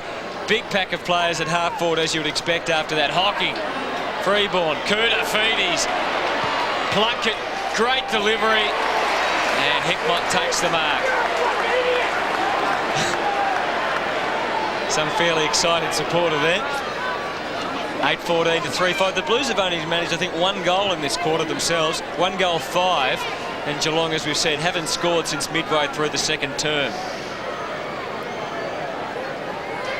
Take a good kick from there in these conditions. Had a great year, hadn't he, Adrian Hickmott? 150 games. Great looking kick. Just a fraction across the face and through for another behind. So that's 1 goal 6 for the quarter now. And the margin an even 40 points. 23 scoring shots to 8. And in real terms, Geelong haven't scored for an hour. Lappin, half forward, goes to grounds. The rain just starts to come down here again at Optus Oval. Kudafiz's kick was just pinpoint. It was terrific. Hume takes the mark. He wanted to lay it off. It's not an easy kick from that distance in the rain, Hawk. No, it's not, but he meant that, Kuda, didn't he? I mean, he looked up, spotted Darren Hume and just timed it beautifully. Great kick by Anthony Kudafidis. So the man they call the pup, the boy from Frankston, kick won't quite make the distance. And in the end, it is hustled through for yet another behind. Carlton 16th for the day. I just can't remember a domination like this of a team in recent times without them actually converting. The inside 50s in this quarter is 12-2. Hocking, customary dive on the football. For Geelong supporters, there's probably the only enjoyment left in today is to watch Gary Hocking go out, have a few last possessions. Carlton have gone inside 50 here, Hutchie and Hutto, 41 times to the game so far, to only 18, 41-18. And Freeborn was just a little bit harsh on Ben Graham there as the ball went over the boundary line. There's Gary Hocking. His last game after a magnificent 15-year career. Camberelli, Lappin worked to the front, did well. All Cats at the fall of the football. They'll need to go here. Sanderson came up with the football. That's out of bounds deliberately for mine. Well done. The umpire says throw it in. Sanderson's had the job on Lappin. How have you assessed that match-up, Hawk? Yeah, it's been pretty good. Lappin's only kicked the 1 goal, so he's been pretty good in that area, Sanderson. Had a great year, Brenton Sanderson. Probably what just saved in there, Hutch, the fact he was so far away from the boundary there. He's probably about 20 metres, 15 metres. Street and Kudafidis. Clark got a handball out to McGrath. Kick towards centre wing. Kilpatrick, who's lucky he just got a tap on that, otherwise could have looked forward to some boos, I reckon, from the Carlton supporters. Mensch, now Hocking again, comes up with the football, loves these conditions. Well done. Squeezes the handball out to Milburn, who takes them on. Started on the bench today, Milburn. And there it is. Kilpatrick not the favourite of the Carlton faithful at the moment. Kicks to a contest. In front, Bizzle. No crummers again for the Cats.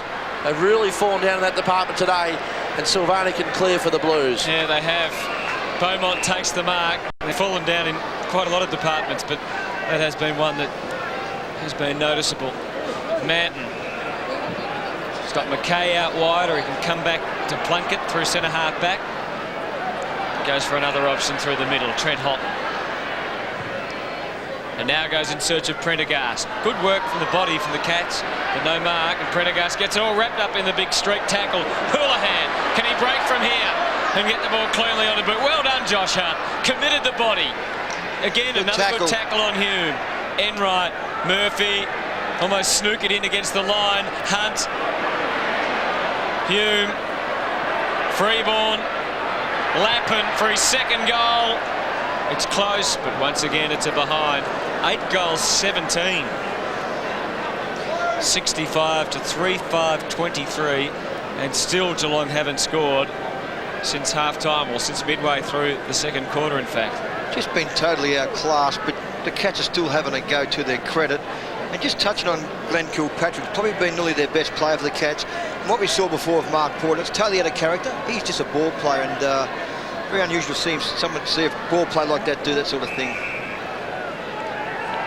Scarlett, do you think it was unfair, Hawk? I just thought he took his eyes off the ball late, Hutch, just right at that last moment. But totally out of character.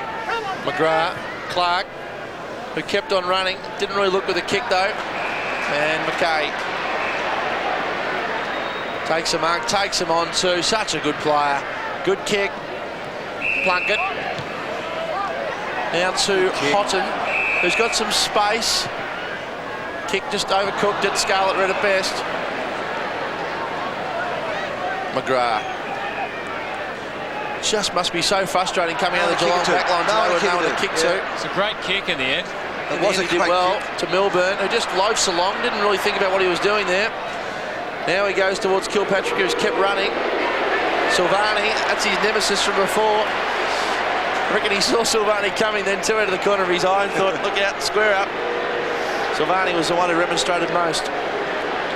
Just said Tim McGrath, he came out of the back line, and so many times today we've seen that happen. He looked up, there was no one there to kick it. David Mensch made a lead, but decided not to go to him and went out wide and found his target. Big Street's pushed well forward of this contest if the Cats can get it down there. Graham, Silvani, geez, been great across half-back. Hume. Now Geelong have got a chance. Milburn, who hasn't been too bad since he's been on the ground. Impossible there for King. He had about 4 to beat and couldn't. Bradley, clever, tap. just a slip for Lappin, bad luck. Murphy with the slippery slide. Sanderson, hard to handle, bangs it in there, and they'll be probably happy if they get it over the line here, Geelong. They mightn't be able to do that yet. Manton, no, he takes it over. Did a good job of that. He did that pretty I'd be well. just about happy with the inside 50 there, Geelong. Wouldn't they? The way they're going. It's about a victory. It's been extraordinarily difficult for them to score. This is dead set deliberate out of bounds. But anyway, Graham doing the ruck work again. All the numbers, Carlton's at ground level.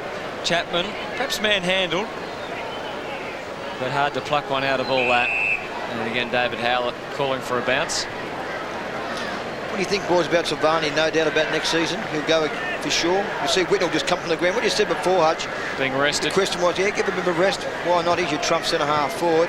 Silvani go around again? No problems there? The only thing for Carlton is that Ratton will become a veteran. Yep. So that means that Bradley. you can only have 2 veterans, and already Bradley and Silvani are veterans. So from a salary cap point of view, No, but you can only have 2 veterans on your veteran list. You can have as many on your list as you like. that's right. But the money has to be included in the normal That's cap. right. Yep. Yeah. So that would be the only incentive if Silvani or Bradley were to retire. It would certainly free up a lot of money for the club. We might catch up with Richard Osborne on boundary line where all the activity's been. Ozzy, any update on Porter and also Ratton, and who else is on the bench at the moment for the Blues? Yeah, Franchina's still a problem with his hamstring. Ratton, they couldn't get his elbow in. It was dislocated. Couldn't get it in until he got to the room. So that means it's a fairly bad one. As you said, Hutchie, it does vary from time to time on how many weeks, but not good news at this stage. So basically they've got one floater's spot down there on the bench and they're resting Whitnell. So it would seem that they are going to have a policy to try and avoid any more damage. Franchina with a hamstring. Yeah, blood rule now too, so Whitnell will have to come back on. Who was it? Craig Bradley. Free kicks today, 18-6 in favour of Carlton. Well, they've been first in the football, I They suppose. have. Yeah, they have. And that's what you were saying, wasn't it? That is what I was saying, yeah. Thank you, Anthony. Bradley comes off, so Whitnell's had to come back on, and no bench at all. There you go, there's the story for the Blues. Bradley with no one to talk to. Bizzle kicks into the forward line. At the back was Kingsley, McKay. Now Kuta Fernies, who bursts off half-back. Kick was good towards Prendergast. It'll sit for him, you'd think. Does now. Handballs over the back towards Houlihan, who holds it up. Kick forward was good for Vola. Played for the free. He's done that a couple of times today with that much luck. Scarlett, dead set. Deliberately put that over the boundary line and got away with it. Fair enough too. There He we did go. well in the contest, didn't he? He looked up and went, I'm in trouble here. Your best friend's the boundary.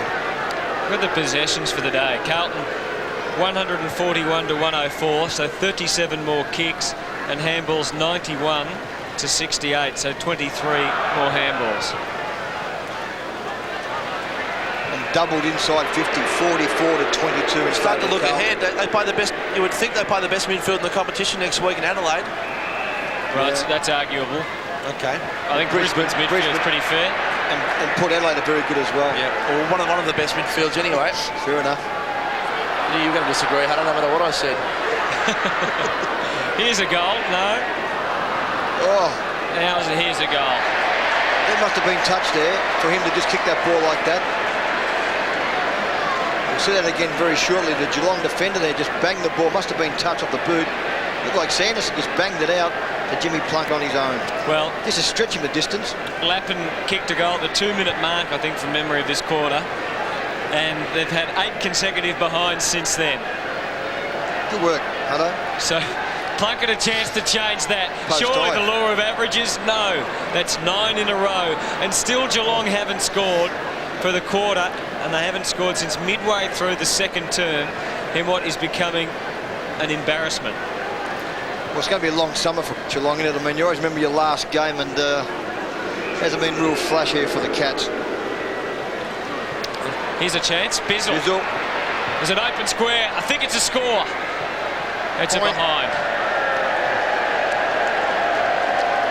That is the first score for the Cats, Anthony Hudson, since 15-minute mark of the second quarter.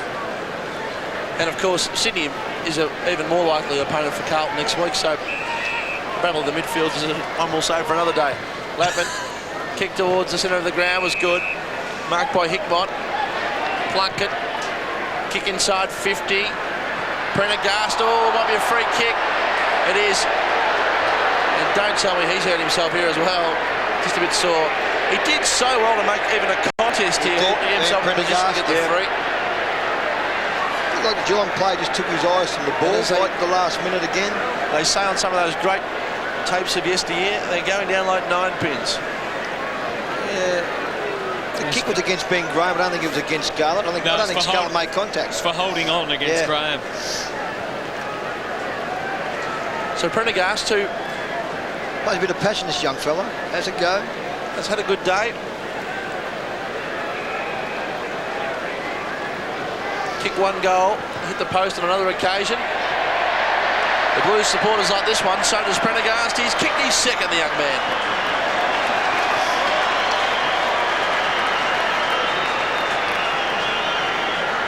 Well, it's just been a walk in the park here for Carlton. We see here Prendergast. No doubt you're right, Hunter. The free kick was against Ben Graham on that occasion. Scarlett did not make contact. Anthony Koutafidis, 8 touches for the quarter. He's had 26 now for the game. Jimmy Plunkett, 9 this third quarter for 15 for the game.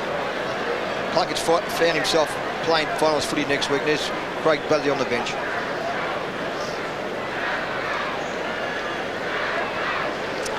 So 9-18 to 3-6. King still doing the ruck work in the middle for the Cats. Free kick going Geelong's way. It's been a 2-goal quarter, this. And the quarter's gone 37 minutes and it's still got 2.5 minutes to go. Well, we had the long wait for the Porter injury, of course. Yep. Goes very short and just gets Murphy. Has a bit of a laugh. Of course, he's playing against his old team. It's a very packed Geelong forward line. Need to see if they can pluck a mark here. Mitch Bizzle, it was a great fly.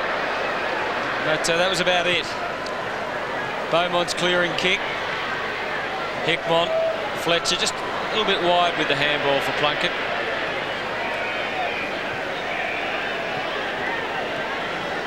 So the margin 48 points. The rain has come down since midway through the second quarter, really, since Geelong got their score to 3-5 and they're now 3-6. Ooh. Fairly high contact on Harley. And Milburn just saying, what about that for a high tackle? Or words to that effect. Fletcher also could have got a free for a high tackle. Enright.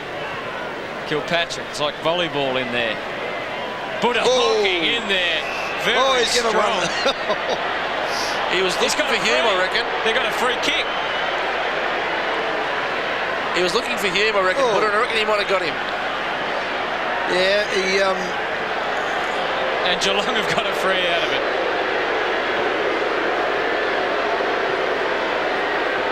Enright. Had a good game, Enright. Corey Enright been very good. 14 touches, 4 marks. Kingsley leads for him in short. He was going to go to him, but Every player on the ground's in this covered up situation. There's no one behind except McGrath at the moment. No one behind Sanderson on the ground. Look at this. and he's just going to bomb it in there. Looks for King. Houghton with the spoil. Graham, Camporelli, high tackle against Graham, I think. Certainly a Carlton free kick. Prendergast moved it quickly, somewhat dangerously. Camporelli, good shepherding, allows him to get clear. 15th possession, around the corner, Enright to try and spoil McKay. Did that well enough. Sanderson, perhaps held without it? No. The ball thrown in. Sanderson argues the point. So they haven't kicked a goal since quarter time, Geelong. And they won't, by the look of this, in this term, because it's almost three-quarter time. 9-18 to 3-6. Last 20 seconds of the term. And now the umpire blows the whistle, so you wouldn't think there'd be enough time for either team to get a score. I just wonder what is going through the mind of the Geelong coaching hierarchy. A lot of work for them to do over the summer.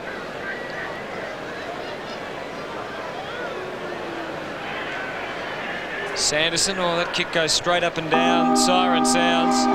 Only one more quarter of misery to go for Geelong, but it was Carlton who have come off the worst from that quarter with injuries to Ratton and Porter. Certainly the one to Ratton looked serious. We'll know more about Porter after the game. So one quarter to go here, and Carlton lead 9-18-72 to Geelong 3-6-24 in what otherwise has been a pretty forgettable match.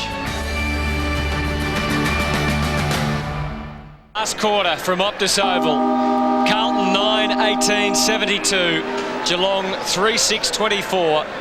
And David Howlett throws it up for his last quarter of football at this level as an umpire. Koutafidis helping the Blues through hot and get it in quickly. Scarlett got rid of Whitnell, no free kick. The rain has continued to tumble. McGrath just bashes it on the boot, gets it out wide. One-on-one, Enright and Fletcher. Didn't try and take it, Fletcher, Bradley. They fight amongst themselves a bit, the Blues. Murphy dived on it. No free kick. Having a look at some of the stats for the Cats. Kilpatrick 15 possessions, Clark 14, McGrath 13, Murphy 14, Sanderson 15 and Scarlett 11. Oh, good hands from Medge. Open it up for Tom Harley. He kicks to the leading player out of the square. Kingsley, was that a free? Was. So a big chance for Geelong to score a goal here for Kent Kingsley. Umpire was right in the right spot then against Glenn Manton. I'm pretty sure Mark Thompson at three-quarter time would have said, boys, let's win the last quarter of the year. Well, it looks like Buddha Hockings is into the goal square. Forward. His last quarter of football. And here's Kingsley's shot at goal, and that just about sums it up. It swings back a bit, but misses to the right. Difficult conditions, we know.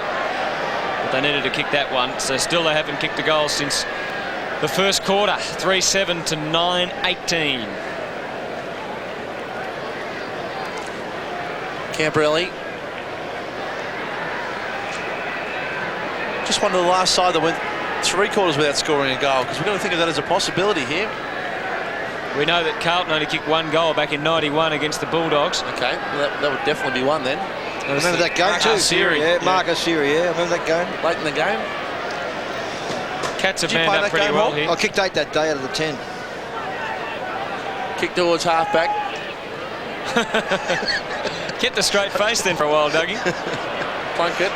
I wasn't going to disagree after his first quarter outburst. No, settle down now. Kick towards Freeborn. He's looking to crack someone about quarter way through the first quarter. It was Douglas. Silvani. Koutafidis, who's just taken his foot off the pedal a bit. I reckon he'd be pretty keen to see the end of the game now. 27 possessions though. Houghton. Wojcinski was front and square. Kick was dangerous. Just didn't hit a target. There were plenty to hit too. Murphy. Kicks to the advantage of Raleigh, who takes it. Steadies up. Kick Manton in front. Almost a free kick to him. Hickbot. It's just a game of possession. A basketball like last quarter at the moment. Graham punches it away from Plunkett. Houlihan. Bradley keeps on running. So clever, Craig Bradley. Shepherds for the advantage of Plunkett. Gets it back to Houlihan. Good kick, Whitnell in front, great hands. That's something the Geelong forwards have not done at any stage today, is be in front and hold a mark. Just great play there from Bradley too, just to tap that ball out there nicely to Jimmy Plunkett. Good feed handball back there to Ryan Houlihan, put the ball right out in front. That is a strong mark from Lance Whitnell, who has kicked 2 goals, all in that second quarter. 126 marks Lance Whitnell has taken this season. He's a leading mark taker for the Blues. Kicked 2 goals, 1 today. Comes in for number 3. It's offline. Won't even make the distance in the end. And the Cats are able to force it over for a minus score. And boys, that big cheer you may hear, that's Mark Porter coming around the boundary line behind the goals in front of the Carlton cheer squad. So great to see him upright. He's looking okay. So heavy knock he took. See the interchange bench with the 3 who are out of action. Out the back, well palmed by Silvani. Bradley, back to Silvani. Squares it up. Favola run down by Murphy. Ends up with Freeborn. Kick inside, Camberelli. Oh, good work. Good work by Sanderson. Get a punch on that. Camberelli. A bit wobbly. Good work, Sanderson. Pats him on the head to Camberelli there. Both players, eyes on the footy. Terrific by both players on that occasion. Well done.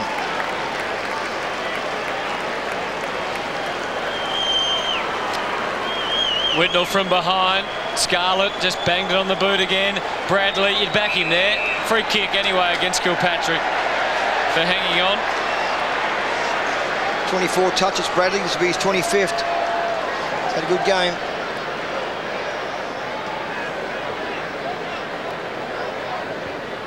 Oh, he's kicked it to the man on the mark. He did. I can't. It's been a long time since I've seen the bloke on the mark actually take the mark on the short kick. They go 10 metres. That's tremendous stuff. That is a real highlight for the day. Let's have another look. Thank you very much. We've missed Mensch taking a lovely mark. Getting booed. His first mark for the day. And we missed it. He can't take a trick either. Up to King. Good. Good mark by McKay. Silvani, he has been outstanding off halfback. Hickmott. Graham pushing back in defence to try and block the path to Whitnell. Scarlett, Mensch should be able to prop up to take his second mark. Now Graham through the middle of the ground. Some run. Bizzle found his way. Oh, there's no one watch there. out. There's no one to kick to. Just got the handball away. Just. Mensch had to go short. He did. He went in between all the Geelong players. Good hands from Clark. Still nowhere to go for Harley. Might have to keep going and have a shot. No, he went for the pass into the pocket. Kingsley used his body well, and they'll be happy to get the ball out of bounds. Clint Bizzle looked up. There was 3, maybe 4 Carlton defenders. His only option was David Spriggs, who's only had the 3 touches. Hutchie only gets 3 touches. Yep. Kicked the goal. And Geelong's tools today. Stephen King just 1 mark. Ben Graham 3 marks. Kingsley 2 marks. Mensch now 2 marks, both in the last couple of minutes. And Street no marks. Enright. Left foot kick to the goal square. Bizzle at the back, almost tried to claim it. Hocking with one last attempt. Ball goes over for a throw in. As young blokes growing up, Hutchie and Hutto, did you follow a footy side at all? You support any team? Hello? No, we didn't, Doug. Neither of us did. Right. I was a Geelong supporter, Hawk. Were you? You still are, Hutchie, or follow him a little bit? Still keep an interest in the Cats. Anthony? No, I'm just totally unbiased, Doug. And when I call you Anthony, no, I'm serious. Completely objective. It's good to see you never show your allegiances, Doug. Hard guess, isn't it? Yep. The Rolls Royce, of course. Grant, Libber, the champion. Still barracking for Fitzroy, Doug. Johnny Barker, ex-teammate. Enright. Raleigh got a handball out. Anyone who was on that Fitzroy list evidently could play in Doug's eyes. Kilpatrick, Hocking again, did well. Just time to reminisce for Geelong supporters like Anthony Hudson this last quarter with Hocking. And I'll give you the tip, when Hocking first started playing football 15 years ago, Hutto didn't look any different. Handball at the back, Wojcinski, McGrath, ball over the boundary line for a throw in. It's been a long day as Hocking just gives a wink. I reckon you're right, Hutch. Now it is probably time for a coup de 30s. He's had 28 touches, 7 marks, kicked 2 goals too. He's been absolutely brilliant. What are you going to gain now? He's going to get a vote off me, so take him off. Sure, Wayne Britton to be happy about that, Doug. Hume at the back, Enright. Chance now for Fletcher. And he'll be awarded the free kick. Now it's going. No, he's bringing it back. I'm not sure why. There was some advantage, but he must have blown the whistle. Yeah, it's interesting the choice of Lappin. He is a vital player for them. Maybe he might come back on and someone else might get a rest for a while as well. It'd be interesting to see the use of the one man on the bench from Wayne Britton. Fletcher's kick inside, 50 to a pack. Big fly at the back from Whitnell, couldn't take the mark at the fall of the football. Hume ran the gauntlet, couldn't quite get it out. Wojcinski got a kick off the ground, free ball was there. Raleigh just couldn't take it cleanly. Wojcinski wants the boundary line and he gets it. I just reckon it's an area, I know it's been very wet conditions, but I've seen a fair bit of Geelong this year, and there's an area where I just reckon they've got to improve is their use of the footy, their kicking and their decision making. A fair bit of the time has been pretty ordinary, and it's an area that the schools have let them down. They're going to work very hard over the summer, I think, in that area. Yes, they've got a lot of work to do. King. And another ball up. And you wouldn't get a copy of this game and send it to anyone overseas, would you, to promote the game? I don't think it's going to be a great seller. On the AFLvideos.com. 9:19 to 3-7. There'll be some great footy ahead, though, in the next month on 7. We might even get a great grand final, and can only hope. Essendon and Richmond next Friday night. That is, unless, of course... Momentum's building already for that game, isn't it? Yep. The real feeling around town today here in Melbourne that it's going to be a great build-up to that game. Unless, of course, Brisbane win by about 90 points tonight against Sydney. In which that case they can claim top spot on the ladder. Fairly unlikely, I would say. Or if the Swans win by 40 goals, Hawke was explaining as a genuine option before. It's not far after Mark, I tell you. I'll check that with you, Jaron. Wojcinski, Raleigh, torpedo kick. It was unfortunate, it was all Blues. For his sake, hot handball to Silvani. Squares the kick. Hume just lost his footing. It's been tough for the players out there today. It has. There's no doubt about that. We haven't been critical. We're just calling it as it happens. Clark, handball at the back. Fletcher squeezes the kick out. Favola was turned inside out. Tacked the foot. He's been frustrated today, Favola. The conditions haven't suited him. He's a dry tracker. There's no doubt about that. King. It's a long free kick. And Chapman will come up with the football. Only had the 4 kicks, Brendan Favola. So Chapman, 7 possessions for him. Young player being given a chance. It's been magnificently coached today, the Blues, by Wayne Britton. Some innovative things. Spriggs, kick inside. Mensch at the back, couldn't take it. Hot. Silvani keeps on running, keeps on going. Handball was good. Looping handball to Plunkett, who transfers play to the Elliott stand side. Prendergast in front, couldn't take the mark. Falls to Graham, who Anthony Hudson was very critical of a little bit earlier on. He squares it up to Chapman. You idiot. Short pass to half forward. Mark taken by Kingsley. Too far out to score. Kingsley. Bizzle at the back. Won't sit for him. Nothing will today. Could Bizzle. Palms are back inside. And we'll have a throw in. Kent Kingsley, the Cats will be pleased with his input this season. Yes, look at that. The boundary umpire pushing the runner out of the road. Blocked his path to the ball. They were told to go hard at it today, the runner, the boundary umpires. Yeah, he didn't muck around the boundary umpire there, did he? Almost a chance for a steal. Hocking will give him a handball for that. He's had 5 touches now, Buddha, and what does he do next year? Will he wants to coach somewhere. Do you stay at Geelong or do you I wouldn't think take so. options? He'll the Cats will offer him a job, but not in coaching, and he'll accept a coaching position elsewhere, an assistant coaching, I would think, within the AFL structure. Bit of water to go on the bridge. There he is, Hocking, got the handball out. Be great if he kick a goal to finish his career, particularly given the way the last 2 quarters have gone for the Cats. Now Spriggs on the left foot. Not a bad attempt, just doesn't quite have enough on it. Another minor score. It's just been one of those days for Geelong. And now Hume off with a sore hand. Well, it just keeps getting worse for Carlton. They've got a full deck of injuries on the bench. Porter, and Hume are both on the bench. Ratton's gone to hospital with a dislocated elbow, and Franchina's done a hamstring. And Hume now fears he might have a broken hand. Richard Osborne? Yeah, I did see him do it. I'll have to check on that, but yeah, he was pretty sore for a few minutes, and they did take him off finally, as you can see. Just the shaking of the head indicating that it looks serious. Sure, yeah.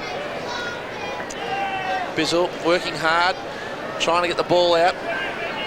Koutafidis, Mansfield bottles him up. Yeah, good call, boys. He's still shaking his head now, so as you may see on camera, if you're shaking your head, there might be something a little more serious than what they may have first thought. So it's been a horrid day for the Blues, that's for sure. Good to see Porter at least having a smile on the bench there. He looks okay. And that one did look fairly bad at the time. Ball goes over, right in front of Richard Osborne down there on boundary line. Nice and wet down here too, boys. Let me tell you, hope you've enjoyed it in the box. It's been tremendous up here, Richard. 47 points the difference. King, Cooter, went to ground. Blues just in numbers. They've just moved it rugby style so efficiently on that occasion. It opens up a bit. Oh, and poor old Scarlett fell over, and Whitnell doesn't miss. He does not miss, Lance Whitnell, in that situation. Such a smart player. Just lost his... There's Scott Freeborn, just kicks the ball nice, kicked the ball beautifully in the right spot. Matthew Scarlett, as you said there, just lost his foot in there and went to the ground. If you do that against a player like the calibre of Lance Whitnell, he'll go back now and kick for his third goal.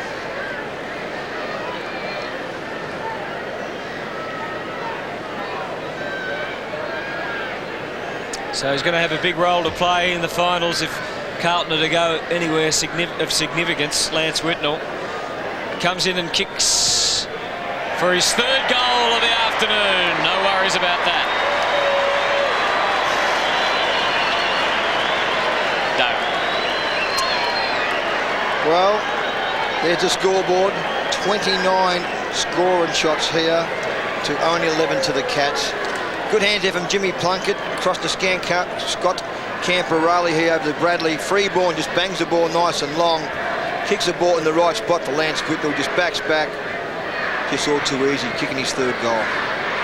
Well done, Lance.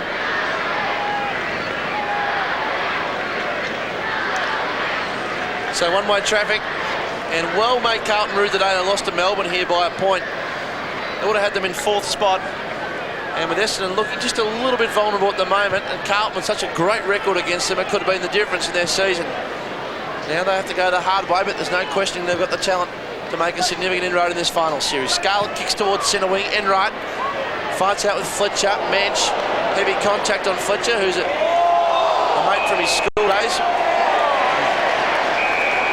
Released at Geelong, played a bit of football together. Ball goes over. We might have a free kick here.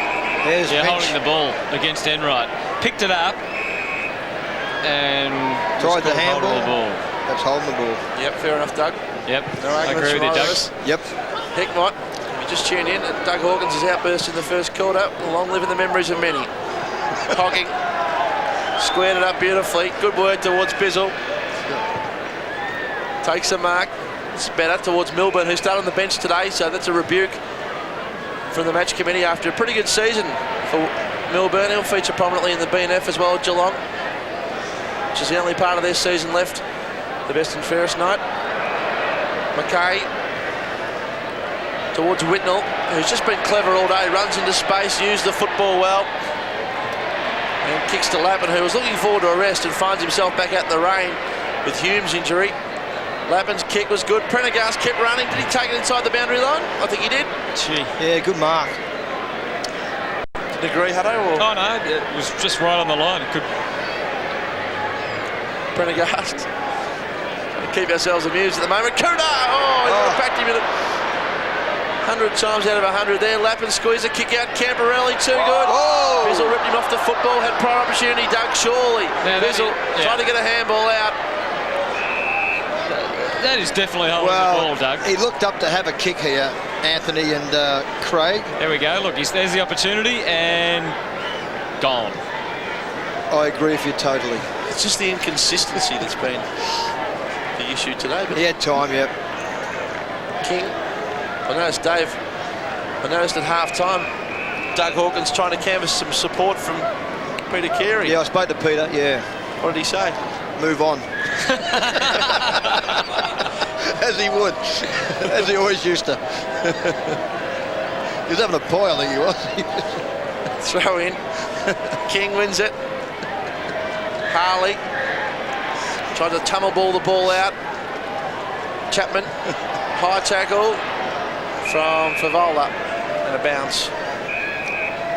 And the third quarter was the longest on record in an AFL game because of the unfortunate concussion to Mark Porter. I reckon the last quarter is going to be one of the shortest. Still 6 minutes to go, as you can see there. In Geelong's season and in Gary Hocken's career. For Carlton, perhaps an exciting month ahead. Kutafiti squeezed the kick out. Mark wasn't 10 in the end. Harley to King, and that's a turnover. And Favola, who's taken his first mark with a little bit earlier. That's his second now. Had just the 4 kicks. He's a pretty good kick for goal, but it generally has tested these conditions, tested everyone from beyond about 40 today, Doug Hawkins. Yeah, it certainly has, and you just think at this stage of the game, well, he's not a bad kick, Brendan Favola. Runs close to 50, gives it a tie. good roost. That is a tremendous kick of a wet football.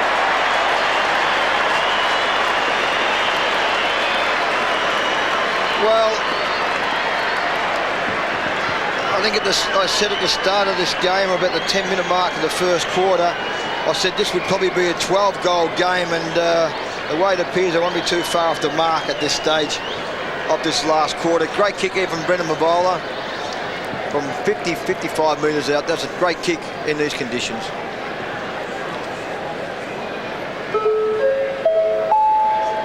So the margin blown out here, 11-19, 85 to 38, 26. Sorry for interrupting the ground announcer there.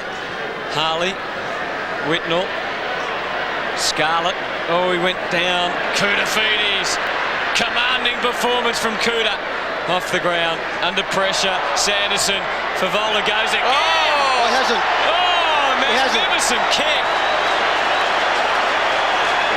Brendan Favola kicks his second in as many minutes. That is an unbelievable goal. To take that, a slippering ball, take us through it, Doug. Well, there we see Kutafiti's smart play off the ground. Just couldn't quite control the ball. I think it was Sanderson then. The ball was turned over. He kicked that in one step, post high.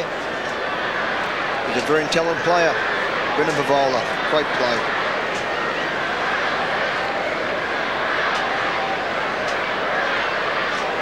One of the goals of the year from Brendan Favola, an absolute cracker to take a slippery ball, bang it on the boot and kick a goal after a lean day. He's kicked 2 in a minute and his confidence is back on the eve of the finals. Beaumont's kick towards centre wing. Milburn did well, laid the handball off, did well to Enright, who tries to spot someone up, almost calling for a lead in the end. Kilpatrick is getting the boos, courtesy of his clash with Porter earlier on. Sits for Plunkett. He's happy to concede ground. That was a clever kick, an intelligent kick from little Jimmy Plunkett. Been good, hasn't he? Been terrific. Now he's back in the senior side, and credit to Jimmy Plunkett, Western Bulldogs. Left the Doggies, now will play finals football for the Carlton Footy Club. King, and of course Carlton wore the black armbands in today's match as a mark of respect for former player and club captain Graham Donaldson, who sadly passed away this morning. 106 games for the Blues. 1 point was assistant coach, coached at Fitzroy. Wojcinski's kick towards half forward and the ball goes over the boundary line. And a play, there's Rowley. Let me pose this question to you fellas. What does Gary Hocking and myself have in common? No idea? Both played our last game here at Optus Oval. Had a million answers, none of which were suitable for broadcast. But whatever the boundary line. The Cats are still fighting this game out, and just at the end of the day, they've been outclassed. throw in. Probably do a separate broadcast for an hour on the suggest things you and Gary Hockey have got in common, but in a different time slot, I can assure you of that. Kudafedes, handball to Freeborn. Mark Harvey played his last game here too. He did too, yep, halves. Another great mate. He used to be in business with Mark Harvey, didn't you, Hook? Yeah, we did. Short-lived. Sanderson. The handball out. Came to lap it. He's 55 out on the left. Numbers on for the Blues. Take your pick. Bradley should have let it go for Houlihan. Now he takes it. Favola again. Is it?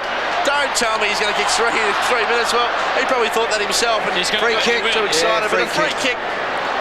Favola's going to get a free. He had a dirty day, Brendan Favola. His confidence just come good out of nowhere after that 55-metre goal.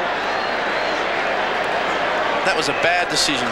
Pretty soft against Corey Enright. He did make slight contact, but Chris Mitchell, been a great umpire, Chris Mitchell.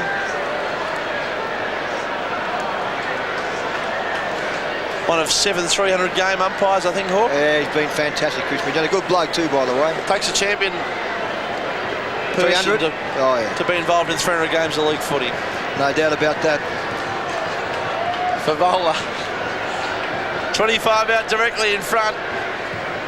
He's kicked 3 in the final turn, Brendan Favola. And look at the look of irony on his face.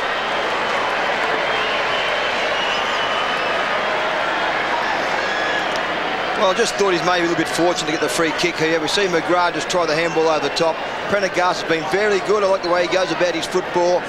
Great chip there from Lappin across to Bradley, who controlled the ball down there for Ryan Houlihan. Here we are. There's the one we get the free kick. There was certainly contact made there, but it was very slight against Corey Enright on that occasion.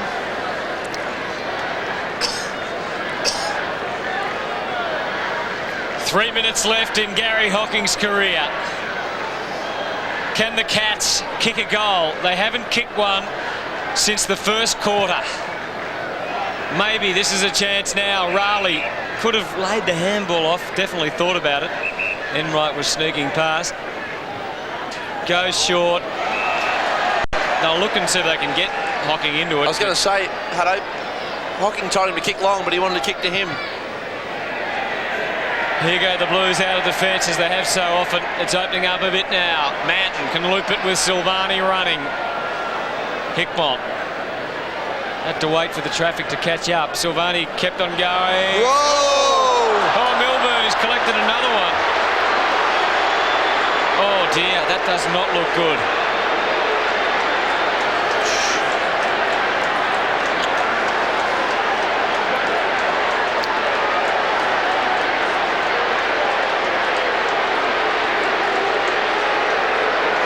Those images were just terrible. Well, Carlton, I just cannot believe Carlton's run of luck today. This has been extraordinary for them.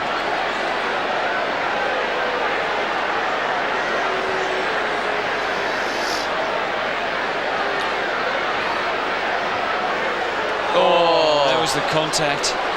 And the head really hit the ground hard as well. Great courage from Stu Silvani. Always shows that. Oh. Looked like he may have been nearly out before he hit the ground. Yeah. Oh, that is just one of the saddest images of AFL football on that replay then. And Stephen Silvani,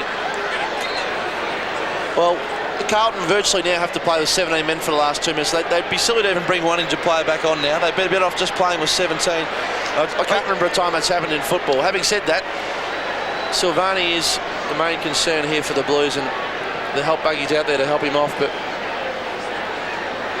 It's just what's... Oh.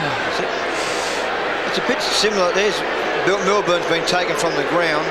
It's a bit similar to the Sean Wellman, Rowan Smith contact.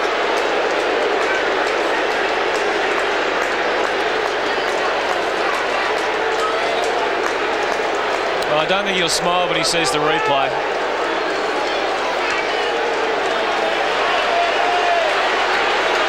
Well, he's frustrated, Milburn. He's lost it a little bit here. He was smiling at the Carlton players. Now the Carlton bench have given him an earful there too. Looks like the runner there is Peter Maynard. Yeah, give a bit of a spray. Stuck it with a Bit of a go as well. Yeah, no Still doubt, going. boys. The Carlton runners having a go at him too. The Carlton supporters having a go. He'd do best to just sit down and shut up. Yeah. Now this is the reason why the benches were separated at the MCG. Well, there's a guy over the fence here. It's just getting a little bit unsightly. Yeah, and you idiot. Well, the main concern... Well, this is unsightly now because he's very close to the Geelong people here. Now, someone's got to get rid of that guy and get rid of him quickly. Get off there, And there's the Carlton supporters having a go at the back of the bench here as well. So this is really Richard Osborne, very close to it down there. Tensions are obviously bubbling over. Yeah, look, if I was Geelong, let's hope nothing happens, but I'd be getting Darren Milburn off and into the rooms because there's some pretty fired-up supporters here. Obviously, Stephen Silvani, a security have favourite got to son. step in here too because And the police here. These are just scenes that we do not want to see at our great game. well, they're scenes of a bygone era in football, aren't they? Let's just hope Stephen Now, Silvani's okay. That's security gotta be now, the police have finally arrived on the boundary line. Now, there's not much police presence here today, I must say. The security guards have come in and they've just trying to hold up until the police get involved. Now, the police have arrived. That guy is the guy in the middle there in the brown who belted the back of the bench. We had another guy around to the right who's almost hurled the fence to abuse Darren Milburn. And Milburn did himself no favours with his smile and his clap as he came off the ground. And, well, we're not forgetting about Stephen Silvani, and certainly it's very sad to see what's happened to him on the other side of the ground at the moment. This has just been an upsetting day, hasn't it, all round? I think Aussie's right. Get Darren Milburn into the rooms now. Just get him away from the action here. Simple as that. You're right, Oz. Spot on. Well, there's 2 minutes to go, so they'll probably wait.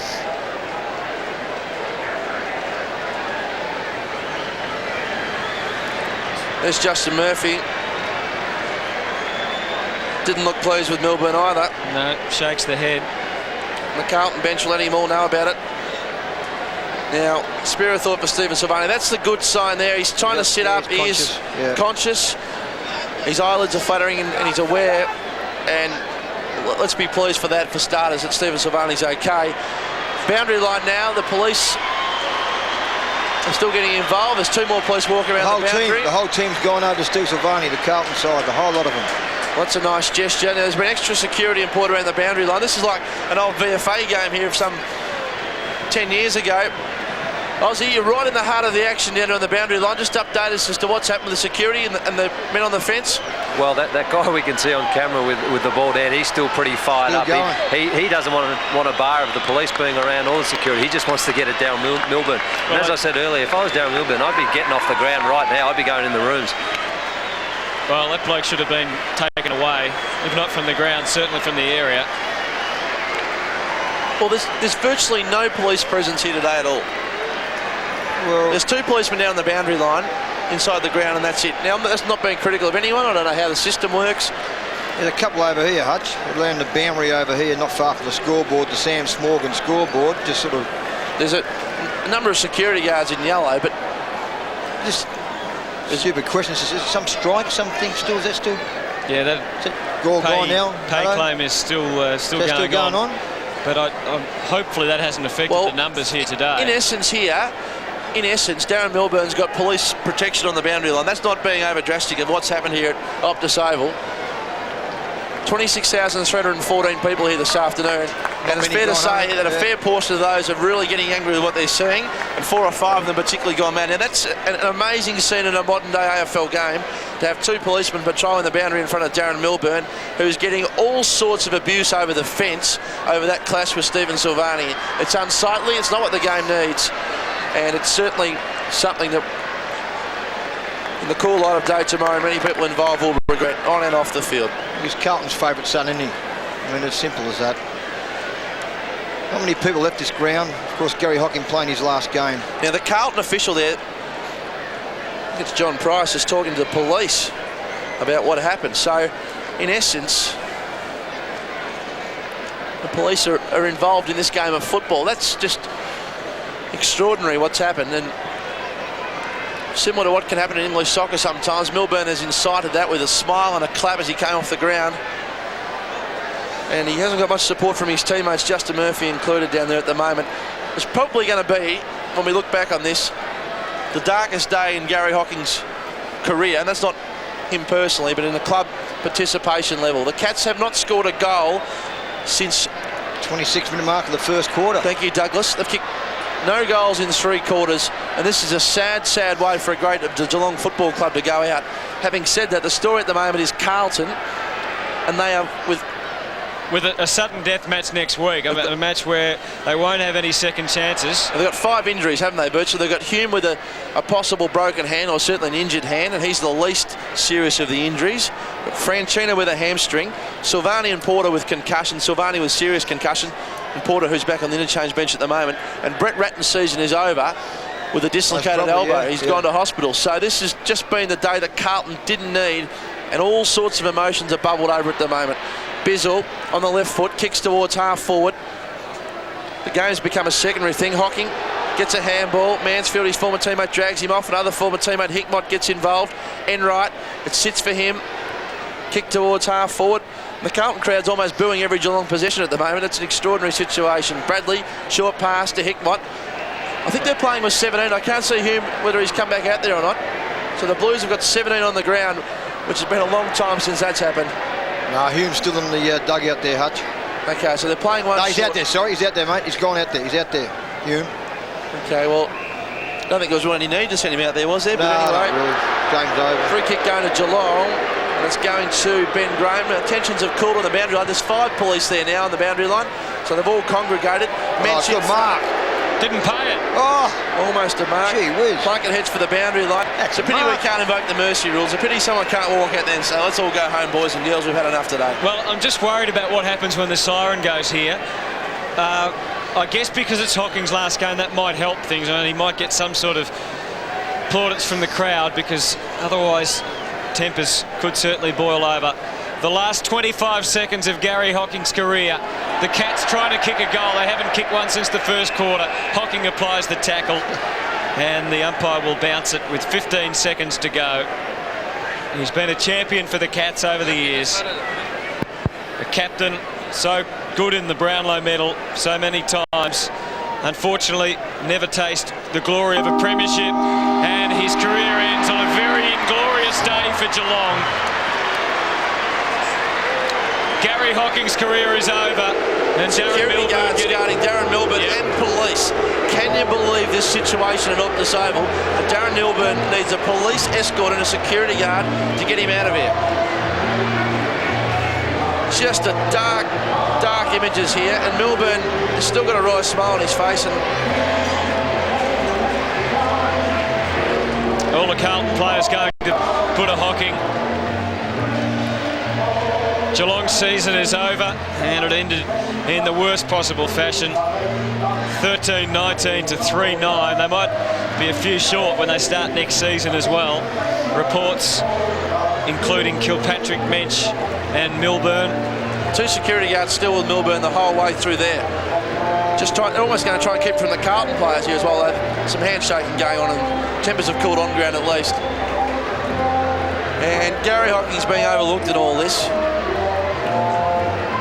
And that's a sad thing in itself. So Gary Hocking walks off for the last time in an AFL game. His side didn't kick a goal since quarter time. And sad scenes all around here at Optus Oval. Carlton are the story of the day. Their season's in tatters almost, you'd think. They're counting the costs, aren't they, of today. Geelong's season ending at Optus Oval, and with it Gary Hocking's career. So in amongst all that, Adrian Hickmott goes off, game 150. He gets the cheers.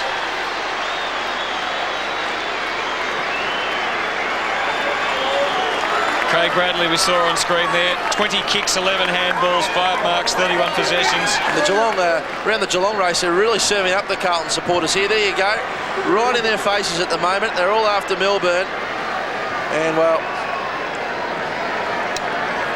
it's not what you like to see. Murphy at the back there, his season's finished with an injury as well. For next week. So the winner here today, Carlton, 13-19-97, defeating Geelong 3-9-27.